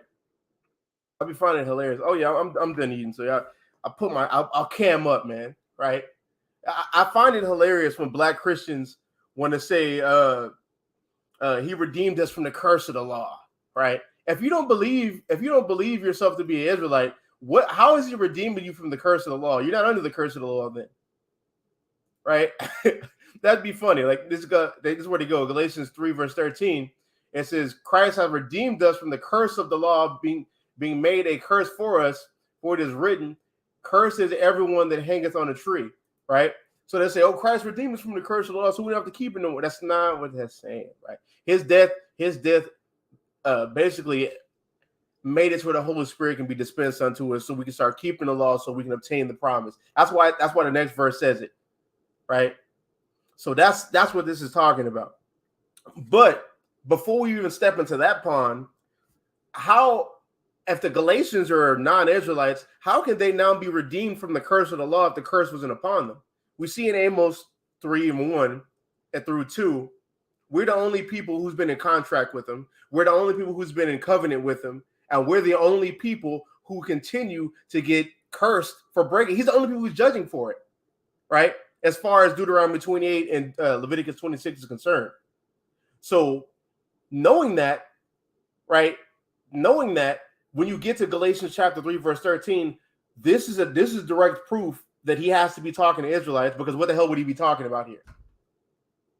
Because he's using the term like you know how I always stop with like certain words, like certain nouns, like you have like us, them, their, like he says redeemed us. Us is me and the audience, like just like how R is. It's me and it's us, both of us.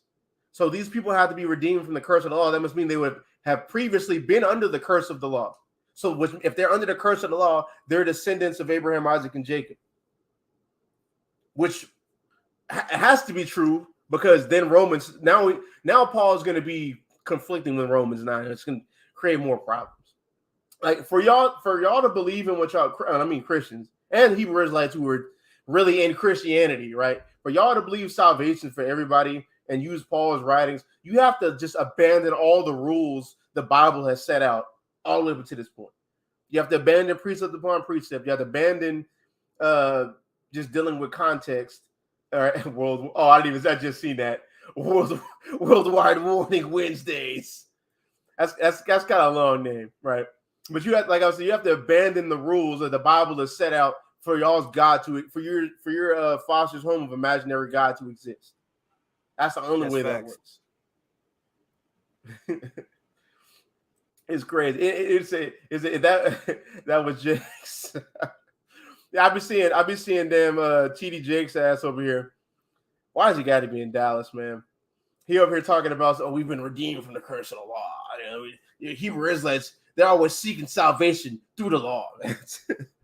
I'm so tired of hearing, like, y'all never hear us say that. Like, y'all don't hear us. We don't say we're keeping it for our salvation. We're keeping it because God and his son told us to. And they shall not be overruled. Right? Facts. Can't overrule the Most High. Excuse me for being obedient. And you know what I mean? You gotta think about it, bro. Excuse me for being obedient. You know the thing. You know he says like he wants. I think in Hebrews it talks about like you rather obedience versus rather than sacrifice. I think that's quoted in Psalms too. Like I'd rather be obedient than to have to provide a sacrifice for my sins, rather be myself or an actual sacrifice in the Bible. Right? That excuse us for wanting to, hearken to God. You know the thing that's kept us in captivity since we've been here, right? Since we've existed. Since we've existed. There it is. There you go. And one thing I've always like I want to bring out of camp, but I never get the opportunity. But since when did it become a problem to do what God told you to do? I just want to know. Like when was that wrong? Well, because they use Paul's writings out of context and say we're trying to bring them back into bondage. Like that. I hate when Christians say that. It makes me do that. The Trump thing, China, right? It makes me do that, right? I hate when Christians say that because that's the main reason we're in bondage is because we're not keeping the law, man. That part. Sorry. It's when you let me look at this curse real quick. Like Deuteronomy 28, verse 44, he shall lend to thee, and thou shalt not lend to him. He shall be the head, and thou shalt be the tail. The whole us literally not keeping the law keeps us as the tail. When Paul was writing this, he was subject to Rome. When Christ was walking, he was subject to Rome. So how is that leading? The bondage to what? The bondage is the obedience of God. God is this old freaking what? Remember that precept I brought out of the camp last camp? Is it talking about education is like shackles to a nigga? Fact. What? I forgot where that. Let me find that. You say something real fast. I gotta find. Say we haven't because we used to bring that up all the time. Let me see if I can find it for you. Hold on, because we had some. We actually had a internet scoffer pop up in real life, and you know what happened? You guys found it. Oh, I found it. It says. Let me see. I'll put up so they can see it. Matter of fact, it's in the CEB. Look at that.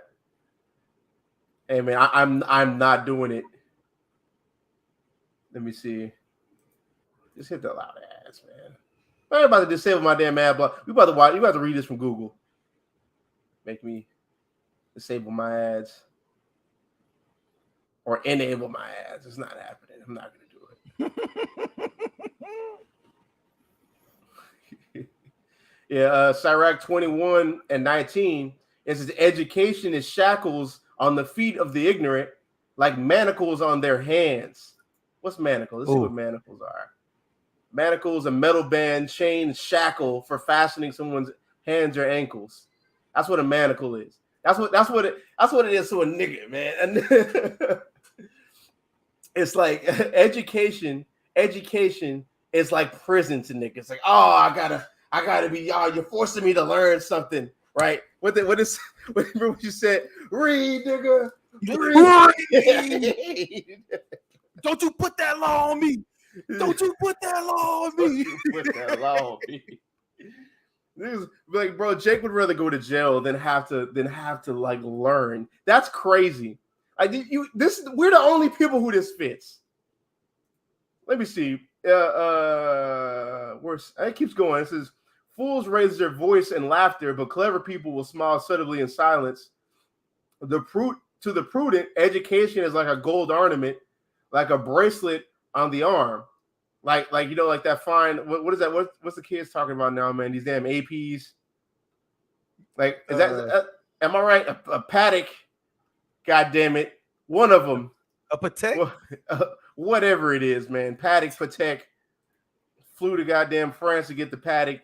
Like that. That's what education is to the prudent, right? Verse 22. It says the foolish enter. Senseless. Yeah, I'm just gonna keep reading. The foolish enter quickly into a house, but experienced people will be ashamed to do so. The senseless peer into a house through a door, but the educated will stand outside. Ignorance causes people to listen through a door, but the prudent will be distressed at the dishonor of doing so. Right? This is going into just people who are just dumb. That's all I was going into, right? But it's shackles to a nigga, man. Education, learning. Matter of fact, this is the one I brought out too. Sirach 21 and 13 CEB. The knowledge of the wise will increase like a flood, and their counsel is like a stream of life. The mind of a fool is like a broken jar. It cannot hold knowledge. So with wisdom to flood, like water flooding into a vessel, right? The wise people can hold the water, but a fool's like a broken jar. When you put water into a broken jar, water just comes out. That's what a fool is. And it's always a bald-headed nigga. It never ceases to fail me. Above the age of 45. As soon as I see him come up with that bigged up head, as I know what time it is. And them ugly polka dot socks. This man had a fit that wasn't fitting, bruh. It's just like I don't need to leave the house with a watch. I know what time it is. I'm fully abreast of the time, right? So Apostle Paul, when he's doing his outreaches and he's going on his missionary journeys, he's only going to those. He's going to the scattered sheep. He says it. Because Okay. go read Romans 4:1. Watch this. Well, that one didn't say from this. It just says Everybody was born in the Adam. But he got to be seen or something. This is gonna say. I wouldn't have that shit either. That's how we're all born from Adam and Eve. I was like, okay, that's cool. I'm gonna go with my precept though. That's what Romans 4 about. That's sometimes when you're dealing with people on the street, sometimes you gotta you hear their BS, just slide right on past it. Let it slide right on past it. Keep imposing your will. Verse 9. I beheld till the thrones were cast down, and the Ancient of Days did sit. What shall we say then? That Abraham, our father, has pertained to the flesh and the found. Yeah, so I'm reading NLT too. Abraham was, humanly speaking, the founder of our Jewish nation. When you use our, it means mine and yours, right? Our means I'm writing it down, I'm talking to you and me, right? So the founder of our Jewish nation, or Israel, is who? Abraham. So that lets you know he's talking in his letter to people who descend from Abraham. Now we know we descend from Abraham. You have to do the prophecies. Yeah, like. Because do you believe this book? You believe everybody in this book live? Yeah. On all these nations in this book. So everybody has changed their name or got their name changing since then. So we have to study this book and study prophecy to understand who is who, right? Yeah. So let's just say so-called white people, right?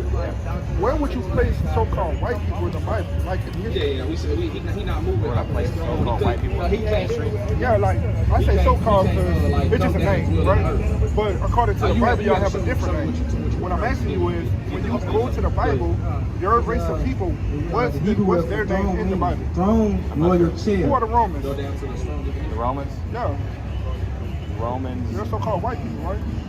A throne. The Romans are so-called white people. Brother, come on, man. You was doing so good, Bradley. You was doing so good, Bradley. You was accepting. You was been accepting what's been. You were eating off that plate that was provided to you, right? It was a poison plate. It wasn't. It looked like it was good, but it really wasn't, right? He was eating off that poison plate, and now he wants to pretend. He wants to pretend like he doesn't know what time it is, right? He pretend like he doesn't know what's going on. You've seen 300. You know what this is, Sparta. You've seen all these movies. Don't pretend. Oh, the Romans. I don't know what race they are, bro. Let's do this. Let's do this. Let's see if Big Yachty's tripping. Let's just do that. Hey, real quick, you see the look on my face right there? Talking about that Travis Scott looking ass nigga. The look on my face. Yeah. That tribe of Benjamin right there, man. That Benjamite. I took one look. I was like, oh, Yachty and Rama, they caught themselves a couple of bodies. Look at them brothers. Get them bodies, man. This guy. It was good. It was, watch this. Look at this. Look at this. I just typed in on Google Romans. I didn't put nothing else. I didn't add anything. What the Romans look like. I typed in Romans. Let's see what we get. Let's look at this. Right. No. Okay. Let's see. White. Right. Let's see. White people. Statues of white people. Pictures of white people. Pictures of people who actually are white, right? Let's see, Caesar, goddamn, chemistry with a white person, white. Okay, right. So we're gonna the book of Romans. Book of Romans. Are you just playing dumb, man? Stop it, bro. We know what time it is, man. Yeah. I say I'm not so. sure what you mean. So The Romans historically are Caucasians, right? I don't. I'm not sure. I mean, I guess they are. Who are the Greeks? What? By nationality, by race, who are the Greeks? Are they white? Yes. Caucasians? Yeah. Come on, man. Come on, bro. Well, I mean, the Greeks and Romans, yeah. They're white. They're so-called white people, right? Yeah. Okay, and they would be the Edomites according to the Bible. So, through prophecy, archaeology, and studying, we understand this is so-called, the Israelites of the Bible are the so-called people they call black, Hispanic, Native Americans, Haitians, Jamaicans. All them people are actually the children of God. And through the Bible prophecy, we understand why we went into slavery, why we're in the situation we are, why we hate each other, and all that. We understand the book of Isaiah, chapter 66 and verse 1. Thus saith Yahweh, the heaven is my throne, and the earth is my footstool. Where is the house that ye built unto me, and where is the place of my rest? I think I know where you're at, where you're going, I think. So, would I be, since he only came from Israelites, we're like Caucasians, be able to be God's people? And that's the point, right? So if he only came to die for the Israelites, where in the Bible does it say, now this Roman can get saved, now this Greek can get saved? Where does it say that? And I'll follow it up with this. When's the first time you see salvation in the Bible? When Abraham, when Exodus. I see salvation in the Bible. As far as the nation speak. Oh, about a nation speak? Yeah. I'm not sure. Where would you go? I'm going to go to Exodus. Go to Exodus, bring that up. 14, 13. You have to do that to Christians. Like, we see salvation, we see a people being delivered. Destruction is always following it, right? Even because if you don't want to accept Exodus, say you want to do like Lot and his family, right? What happened to everybody else? What happened to everybody else in Sodom and Gomorrah, right? I don't think I have to give a breakdown on that. Like, I mean, something happened, right? They would take Lot's family, removed from them. They were destroyed, soundly beaten. That's what happened to Sodom and Gomorrah. So if you didn't want to accept we went to an Exodus, you could take that. You still have the same problem. You're in the same conundrum. Now, going back into Exodus chapter 14, right? I'm gonna let him read it. I'm really reading it. This would be the problem that you're gonna run into. It's the book of Exodus, chapter 14, verse 13. And Moses said unto the people, "Fear ye not, stand still and see the salvation of the Lord." So you about to now see the salvation of the Lord. We're talking about, you say, can the kids should be saved, but see the salvation of the Lord. Watch this. Which he will show to you today. For the Egyptians whom ye have seen today. Wait, stop right there. The Egyptians who you seen today. Who was the Egyptians Today. At that time? What were they doing to the Israelites? In captivity. They had them in captivity, right? They were oppressing them, killing their children, things like that, right? Watch this.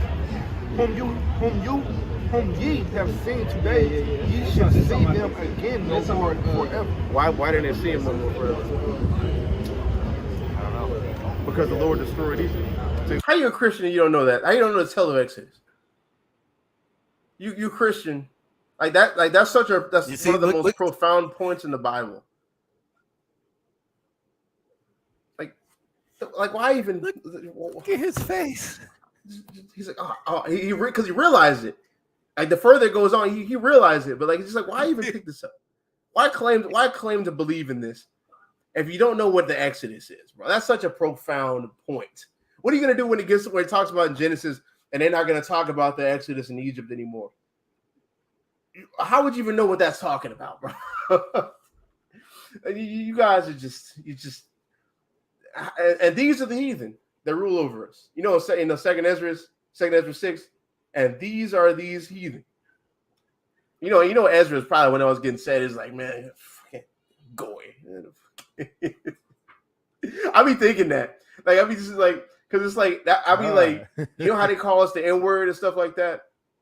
I be thinking like, in the same way they use that, I be calling them goy all the time. Just goddamn goy, man. Got me here trying to eat this halal food. Like, bro, and that too, man. Like, why? The damn Ishmaelites keep on just opening up restaurants and calling them chicken places and just slapping halal on it, but like putting it where it's like in the corner to where you can't see it. They almost got me. I'm tired of it, bro. Let me have my chicken, goddammit. You see? Praise the name of Allah. I can't have nothing, bro. Yo. What's up? Nope. That's why you got to learn to make it yourself. You just see the ingredients, you make it yourself, but you see the look on this man's face. You know what it says. I'm going to tell you what it says. Hold on. Let me show you. Let me show you what it says, man. I got you. Because it's too funny. I can't let it slide. I wish I could, but I can't. It's just too goddamn fucking funny. Oh, it's not gonna. At this moment there. That he knew he fucked up. Look at this guy. He knew it was all over for him. He's just like, damn. It's like, what you playing?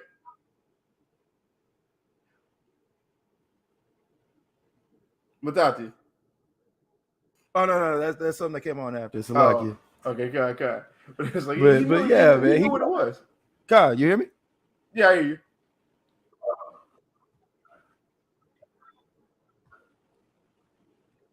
But it's one of the moments where it's like, the original point is when you see salvation in the Bible, you see somebody being removed, they're brought to a safe position, and the other people destroyed, brought low, XYZ, and you see.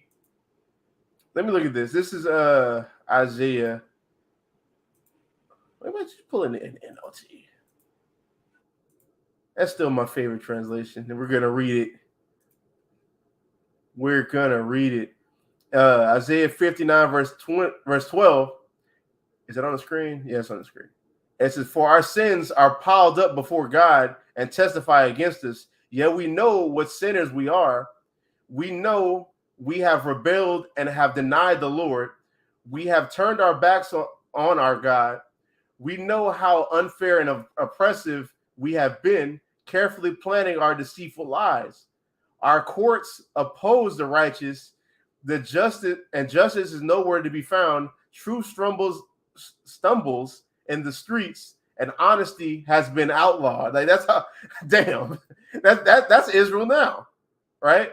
We can't rule over ourselves. Honesty is disallowed, bro. Like just like with snitching, right? I'm not saying hey, just snitching on your brothers. We know what Esau do to our people, right?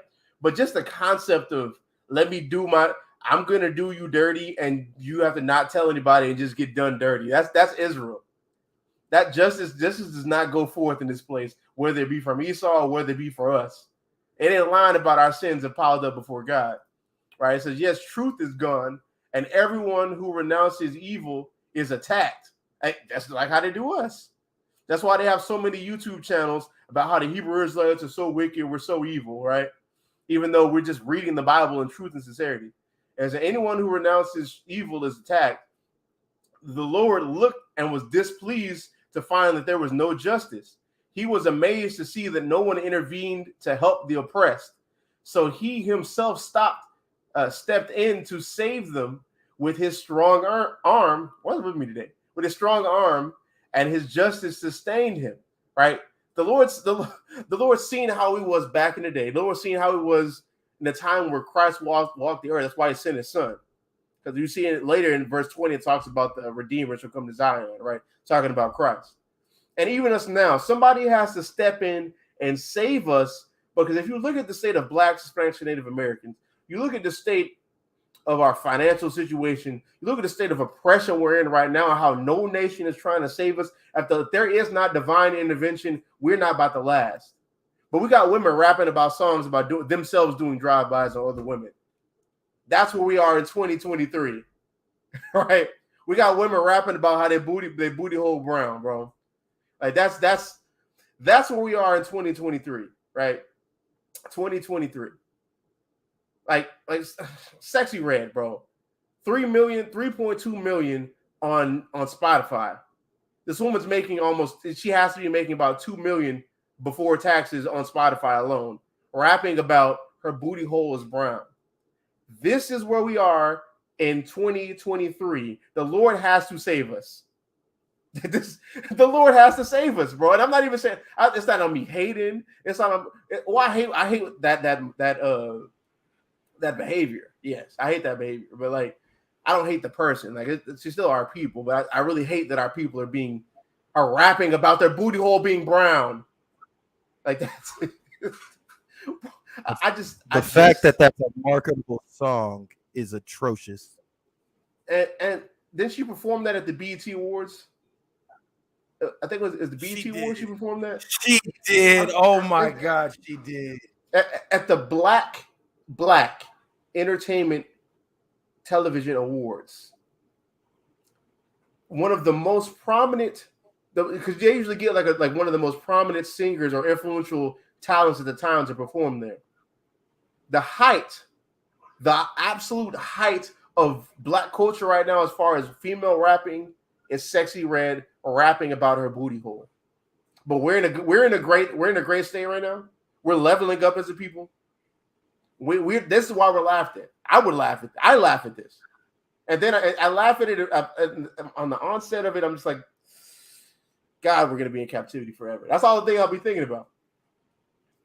Rapping about a booty hole while I'm slaving in captivity. I'm just thinking like, damn, these women are rapping about their booty holes being brown and getting millions of dollars for it. I chose the wrong line of work. Oh my God. That's what I be thinking about it every time. I'm not serious. But it's just like dang, bro. Like the Lord gonna have to really save us up out of this place, bro. He's really gonna have to get a strong arm us out of this place, because if we don't, we're gonna destroy ourselves. Right? It ain't just at this point. It ain't just a white man. It's our own culture. All right. I'm gonna keep on reading though. Verse 17. It says, "He put on righteousness as his body armor and placed a helmet of salvation on his head. He clothed him with a robe of vengeance and wrapped himself in a cloak of divine passion. He will replace, he will repay his enemies for their evil deeds. His fury will fall on his foes. He will pay them back even to the ends of the earth. In the west, people will respect the name of the Lord. In the east, they will glorify him, for they will come like a raging flood tide driven by the breath of the Lord. Right? This is talking about after all the nations are subdued.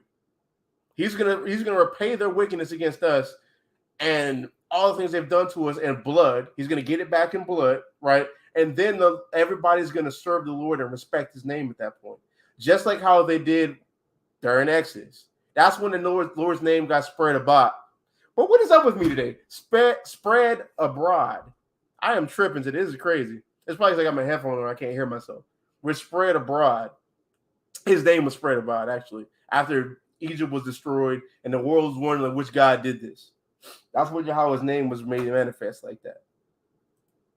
But it says, verse 20, the Redeemer will come to Jerusalem to buy back those in Israel who have turned from their sins, says the Lord. That's John 3:16. Whosoever believeth in him shall have everlasting life, right? He's coming to save the Israelites and basically save the Israelites who are keeping the commandments of God, believing in Christ, and actually being obedient to the Father. That's who the Lord's going to redeem on the first round. And then the 2/3 come back around and get redeemed through coming back as the second fruits of the kingdom. Right. And we see salvation in this. We see who Christ is coming to save. We see who this is for. Even the next verse says, this is my covenant unto them, saith the Lord, my spirit will not leave them, and neither will these words I have given you.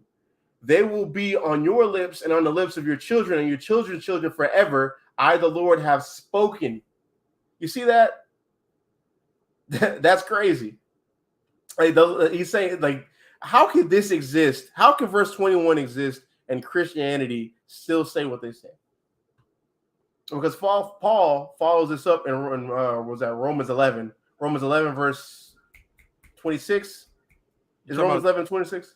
You're talking about, and the Lord had made not two lots, but no, not that. He quotes this. Let me see. Romans 11, 26. And so all Israel will be saved, as the scriptures say. The one who rescues will come from Jerusalem, and he will turn Israel away from their ungodliness. It's the same thing. Turn Zion, Israel, Jacob. So it's basically saying the same exact thing. Paul quotes that. So when you read it, and it says, this is my covenant with them and their children forever, that's not adding anybody else. That doesn't make any damn sense. Our people are crazy. We've lost our rabbit ass mind. All right. One more precept.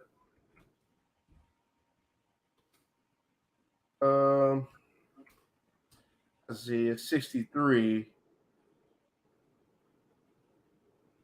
It says, Isaiah 63:1, who is this who comes from Edom, from the city of Basra, with his clothing stained red? Who is this in royal robes, marching in his great strength? Is it I, the Lord, announcing your salvation? Is it I, the Lord, who has the power to save? Why are your clothes so red, as if you have been treading out grapes? Right? That's making reference to Christ. And was that Revelation chapter 19? Yes, Revelation 19. Right. Coming back from Edom. You see how like and this is another thing. This is like what the third prophecy about how Israel gets saved when Edom is destroyed. You see Edom destroyed, salvation, and it's all prophecies. Revelation chapter 12, Revelation 13, Isaiah 63. There's so many places about how Edom being destroyed, and then now comes salvation, right? It says, I have been treading the winepress alone. No one was there to help me. In my anger, I have trampled my enemies as if they were grapes. And in my fury, I have trampled my foes. Their blood the blood has stained my clothes, for the time has come for me to avenge my people, to ransom them from their oppressors. Right, and it's the same thing I asked him. Right, I'm gonna keep reading, but I want to make this point real fast. To save Israel. So if that's how we see salvation in the Bible, it calls it that verbatim. I didn't just make that up and insert that. So if we believe that we are the Israelites, the Black, Hispanic, Native Americans, our salvation is dictated off of something like that. Like the same way we got saved from the Egyptians are the Egyptians today. They're the Egyptians today. Just the same way that Egypt was oppressing us, the same way we got the Exodus with the Egyptians who we will see no more, and we'll stand there and see the salvation of God. It's going to be the same thing with the Romans. The same exact thing. The same thing with the Americans. And that's why it says right here, verse 4, for the time has come for me to avenge my people, to ransom them from their oppressors. I was amazed to see that no one intervened to help the oppressed. Right? Nobody, like I said before, nobody saved us. Nobody tries to save us. Nobody, bro, everybody knows the state of Blacks, Hispanics, and Native Americans, yet nobody does anything about it because they get money from it. America exists because of that. Like it's nuts. Right? It says, so I myself stepped in to save them with my strong arm, and my wrath sustained me. I crushed the nations in my anger and made them stagger and fall to the ground, spilling their blood upon the earth. Right? You see that? That's a great translation. See, this is why I love it. That's why I love the NLT. You see this, Matatia? It says, I crushed. The Lord crushed the nations. I love it. We're going to bring this out of camp. Right? The Lord's going to, you see, you know, we want you to six-pack Joe, right? You know, the Lord's going to crush you. That's what's going to happen. So since nobody wants to help us out, six-pack Joe, you're gonna be crushed like that Pabst Blue Ribbon can of beer that you have. Right? That's what's going to happen. That's how we're gonna bring that shit out, bro. I'm gonna put that in my notes. That means y'all gotta, you know, we ain't gonna see y'all no more. Yeah. we not gonna see y'all no more. If we believe that we are the Israelites, the Black, Hispanic, and Native Americans, our salvation is dictated off of something like that. Like the same way we got saved from the Egyptians are the Egyptians today. That means y'all gotta, you know, we ain't gonna see y'all no more. Yeah, that's what sad. It is. He said, yeah, but that's it. He said, yeah, that's sad, man. It's like, yeah, it is for y'all, for you. Yeah, it's horrible. It's like, you know, talk about that, like the good news about you. We're here to give you the bad news of the Bible. It's it's bad tidings, right? That's what's happening right here. I mean, but that's how God works. You think God is going to come and say, okay, not saying you in particular are doing wickedness chapter 18 and verse 8. The people that are running the earth and he are took doing the wickedness, right? butter and milk and the calf which he had dressed, and set it before them, and he stood by them under the tree, America and they did eat. Right? Who runs America? Verse 1 is say the Lord, right? So that's what the kingdom from the Lord is. Okay, what race of humans? Caucasians. Yeah, come on, man. No, I'm saying, I mean, there are Caucasians that run it. No, I'm saying there are Caucasians that run it. But I wouldn't say they're like every single person. Bruh, there ain't no way. There ain't the most powerful man in this nation, right? Babylon, the Great America, is a so-called white man. The people under him, the Senate, I mean, facts. Everything they do benefits one people, not the other. Stop it. Let's come on, bro. Let's just be honest. You saying something? Oh no, I was saying that's facts. I mean, hell, they made everybody say, "I'm proud to be an American." Only someone who's prideful will make other people say that they're proud to be something that they're not. Yeah, and a people who is out of touch with the reality of our plight. When you say you're proud to be an American, what is the circumstances that made it to where you can be proud to be an American? Oh, I know what this is. It's you know, the 1400s, the 1600s is your slave trade. Then after that, you had the black codes. Jim Crow laws and KKK, redlining, freaking they used to just randomly. I remember I think I said this before. I made the sign when I was making the sign, and I was looking up different facts that white supremacists did at that time. They would just randomly pull you out of your house and just give you an ass beating in front of your wife, and then you just have to go back in your house. Because you can't call. You can call the police. They'd be like, it probably was the police who did it. Like that. Like people forget. Like it hasn't even been a whole generation since that's happened. That happened. That was going on with our parents during our parents' time when they were kids. That's not too far away. But we're supposed to just say, "Oh, this is a long time ago. How dare y'all black people still? Y'all should be thankful. Y'all was flying through the damn jungle with like Tarzan, and we saved y'all from that by enslaving y'all, giving y'all Christ." That's that's what they believe. As I said, like the mob, like the lynch mob, and it was crazy, bro. It wasn't even just the lynch mobs. Lynch mobs did that, but a random white person can pull you out of their house, beat your ass, right? You have to go back inside your house. Your wife's there, and they seen it. What's she gonna think of you at that point? And you wonder why that type of spirit has been passed down to our women nowadays. That's why they're rapping about their booty holes brown, because we didn't got our ass beat so many times in front of them. This is what happens. That's what's crazy. But they used to rent like you know how they had to make us be at the back of the bus. They could have picked you. Oh, Six-Pack Joe could have picked you to get your ass beat. Right, you got to go back inside your house, and the next day you got to ride the bus, and here he is on the bus, and you have to just watch him. And you wonder why we're mad, and you wonder why the Bible says the Lord has to avenge his people. There needs to be some kind of vengeance for that. And I'm not saying we're going to do it. I'm saying the Lord said he himself is going to do it. That's what it said. Right? Let's read it. That's right. Let's read it again. While we're at it. I still have it pulled up. Right? In verse 4, it says, "For the time has come for me to avenge my people, to ransom them from their oppressors." We got to get ransom, y'all, because this is ridiculous. At this point, it's just ridiculous. How was America established? I got you. They came. You want to get the point? What's your answer to that? America was They said it to verse 9, yeah, and they said it to him, "Where is Sarah thy wife?" Because this like the natives was here, right? The natives was here. The And Europeans they said came it to here. him, "Where is Sarah thy deceived wife?" them, And he took the said, land from "Behold, them, in the tent." conquered the land, And he said, brought "I will certainly slaves return over here, unto thee according to build up the land to the for time of free. life.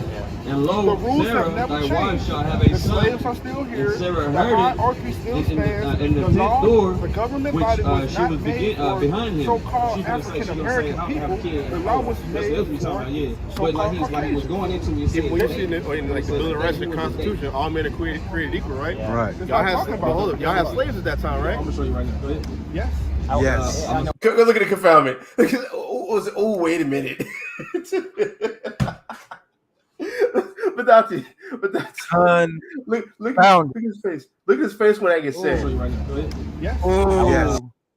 That's what we talking about, yeah. But like he was going into it, he said, When you see in like the Bill of Rights and Constitution, all men are created equal, right? Yeah. Right. Y'all had slaves at that time, right? I'm gonna show you right now. Go ahead. Yes. Yes. I know. Oh man, the house of cards comes tumbling the fuck down. It just comes to look at me in the corner. I'm just in the corner like, damn. Oh, praises. I said, I didn't think that was gonna hit that hard. It's like you ever got into a fight and you hit somebody with a jab and like you're dazed off of that. I'm like, dang, you got dazed off of that. Oh man, I'm stronger than I think. I'm stronger than I think. No. I know this is fast. I'm being desperate. I really appreciate it. Did you say something? Since if there came two angels to Sodom at even. And Lot sat in the gate of Sodom, and Lot, seeing them, rose up to meet them, and he bowed himself with his face toward the ground. 25 years ago, I did not get to choose where I know. You know what I'm saying? Isaiah, man. I know, I got you. I agree with you, because that's why before I made that statement. he's trying to bargain. You what's that thing? The 7 signs of what is that called? Like we're dealing with something. I forgot what it's called. They have like bargaining and they have acceptance. Denial? Yeah, no, not denial. It's something else. Oh, death. No, not about death. It's not death. It's talking about the 7 stages of grief. Yeah, 7 stages of grief. That's what grief. Denial. First, it was denial. Then it was rejected. And that's it's like acceptance. Now it's bargaining.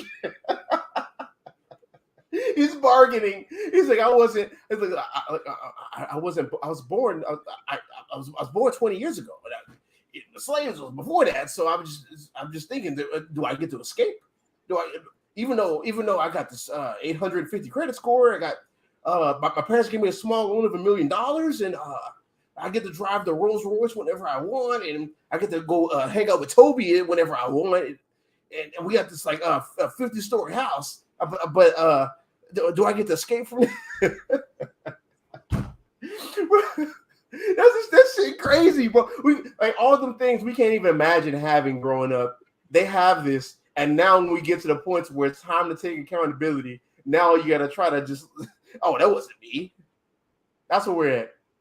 Esau is vile. They're vile beings. Not saying you in particular. Right. I said the people before you, your forefathers, they did this. We set up this country for y'all, right? Yeah. That's why I said just like I ain't do nothing in particular to be at the bottom in America. Right.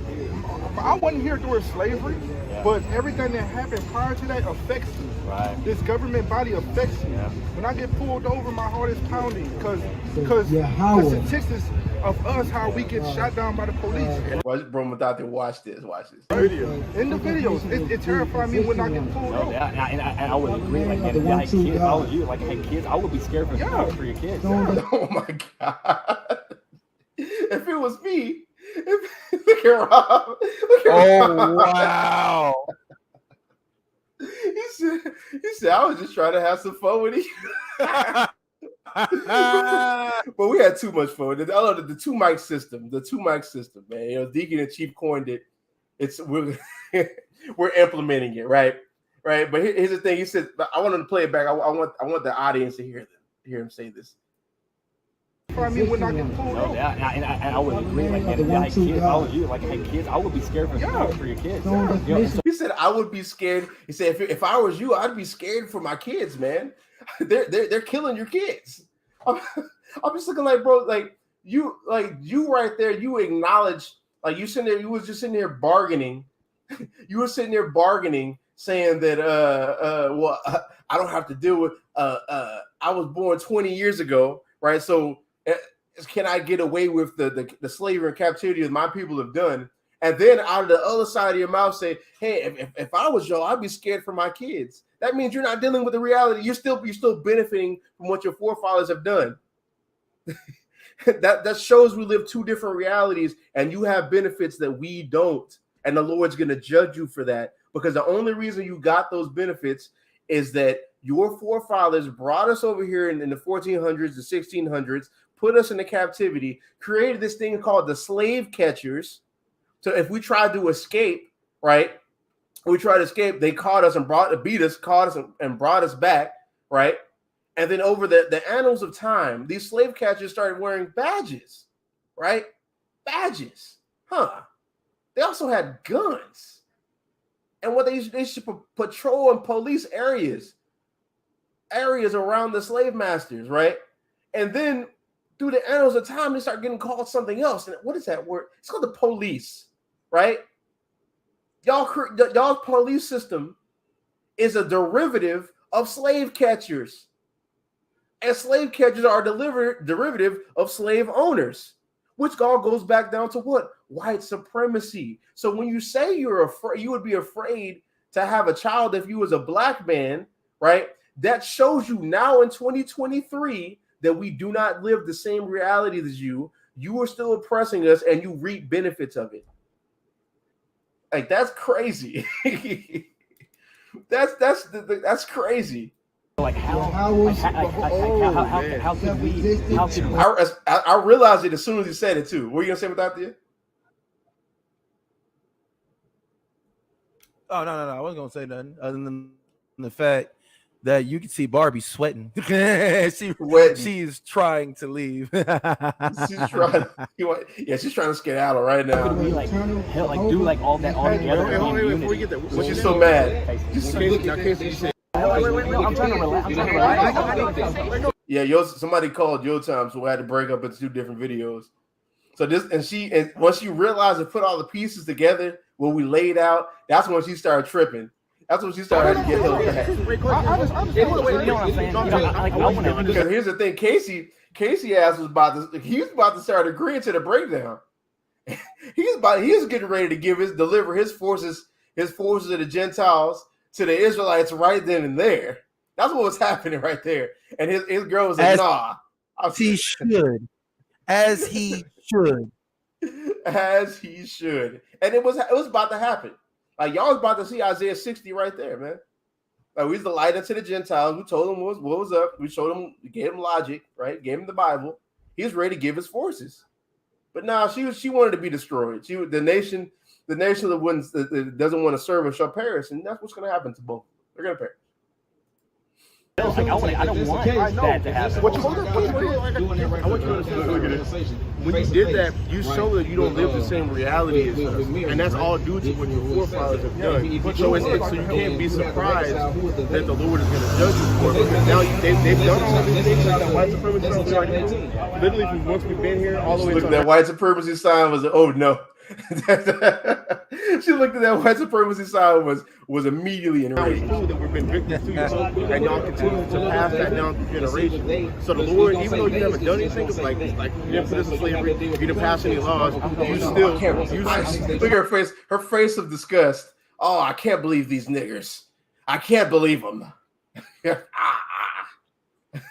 like she was ready to imbecile me right then and there. Look at her face. You know what's the problem is? She don't want to handle the truth. Accountability.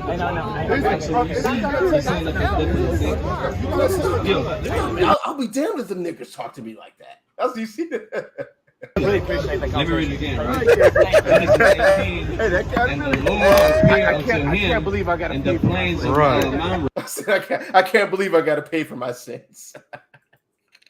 That shit crazy, bro. It's crazy. And this. Let me get the precept on this woman, right?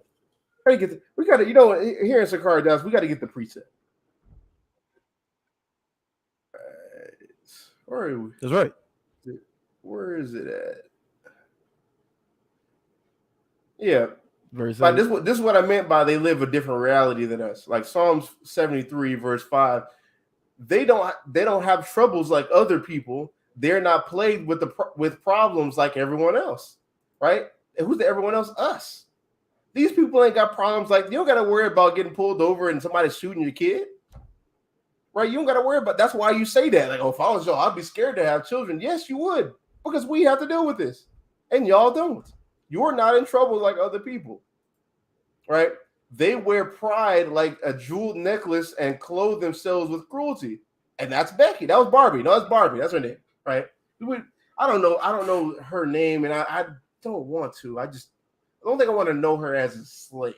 Say 1,456. That's what I want to know her as, right? but for right now, right, we're gonna call her Barbie. Barbie wears her pride, like she's proud to be an American, and she's not gonna stand there and listen to this black man talk to her like that. How dare him, right? That's who she is, right? It comes from pride. It says these verse 7, these fat cats have everything their hearts could ever wish for, and that's what they do. When they left there, they probably went selling on their father's yacht. They probably got money in their 401ks, right? 20 years old, probably have more money in their 401k than I do, right? You know, they don't never got to draw from it for anything. They don't have to deal with certain things, right? They probably just went out and just probably shot some guns, just like got like some posters, like printed out some posters of some black men and just shot at them. Like that's probably what they did after that, right? They have everything they could ever want due to the white supremacy that they've imposed on the world. And so they scoff and speak only evil, and their pride they seek to crush others, and that's what she wanted to do. She wanted to alert the authorities of the murder that just happened in front of her, right? Of her man, of her what is Ken, Toby, whatever, Christopher, Maximilian, whatever you want to call them, right? She wanted to alert the authorities to get us put in prison. That's what she wanted, right? She wanted to use her pride, the extension of the pride of the so-called white man, the police or the slave catchers, to come and catch these slaves. We got to get these niggas off the block. That's what's happening right here, right? Verse 9, it says, they boast against the very heavens, and their words strut throughout the earth. And I mean, do we got to break that down? Their words strut throughout the earth.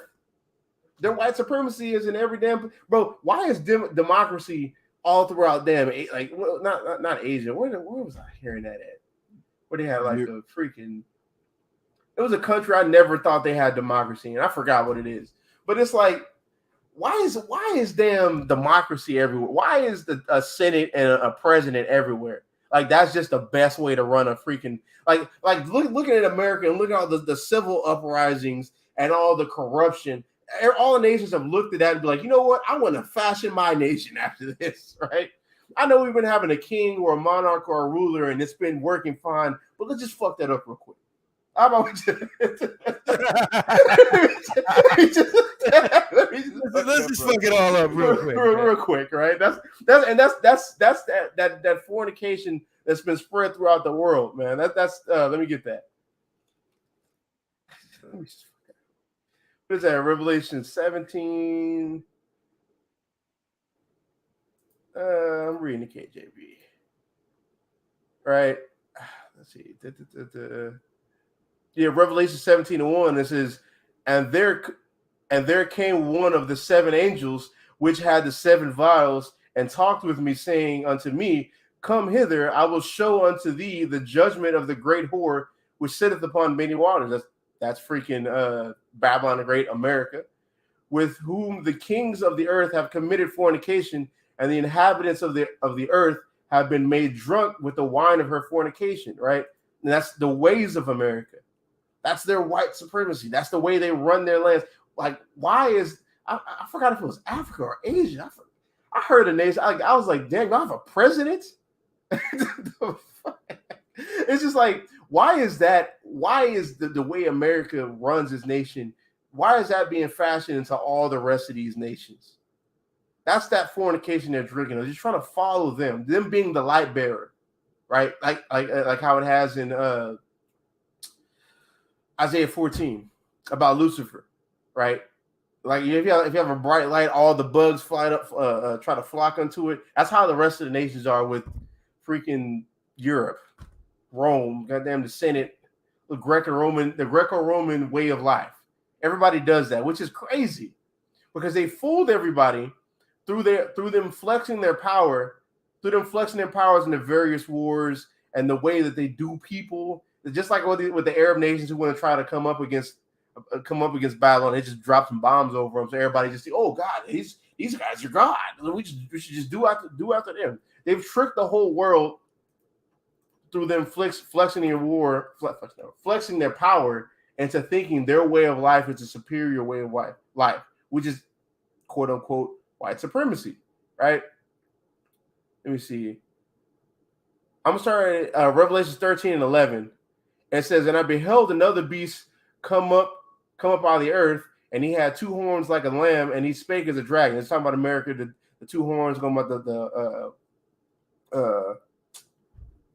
freaking, I forget the names. The Republican and the Democratic Party, the House and the Senate, freaking president and the Senate, all these things like that, right? And it spake as a dragon, because why? Because both of them really do the same thing, right? They all go and benefit and are the power structure of white supremacy, right? This other beast, because the first beast is the revised Roman Empire. What came out of the revised Roman Empire, that exerciseth all the power of the revised Roman Empire is America, which is Babylon the Great, which is the great whore, right? With 2 horns like a lamb and spake as a dragon, right? Verse 12, and he exerciseth all the power of the first beast before him, and caused the earth and them which dwell therein to worship the first beast whose deadly wound was healed, right? Who was the first beast? The revised Roman Empire. That's starting in verse 1. The revised Roman Empire.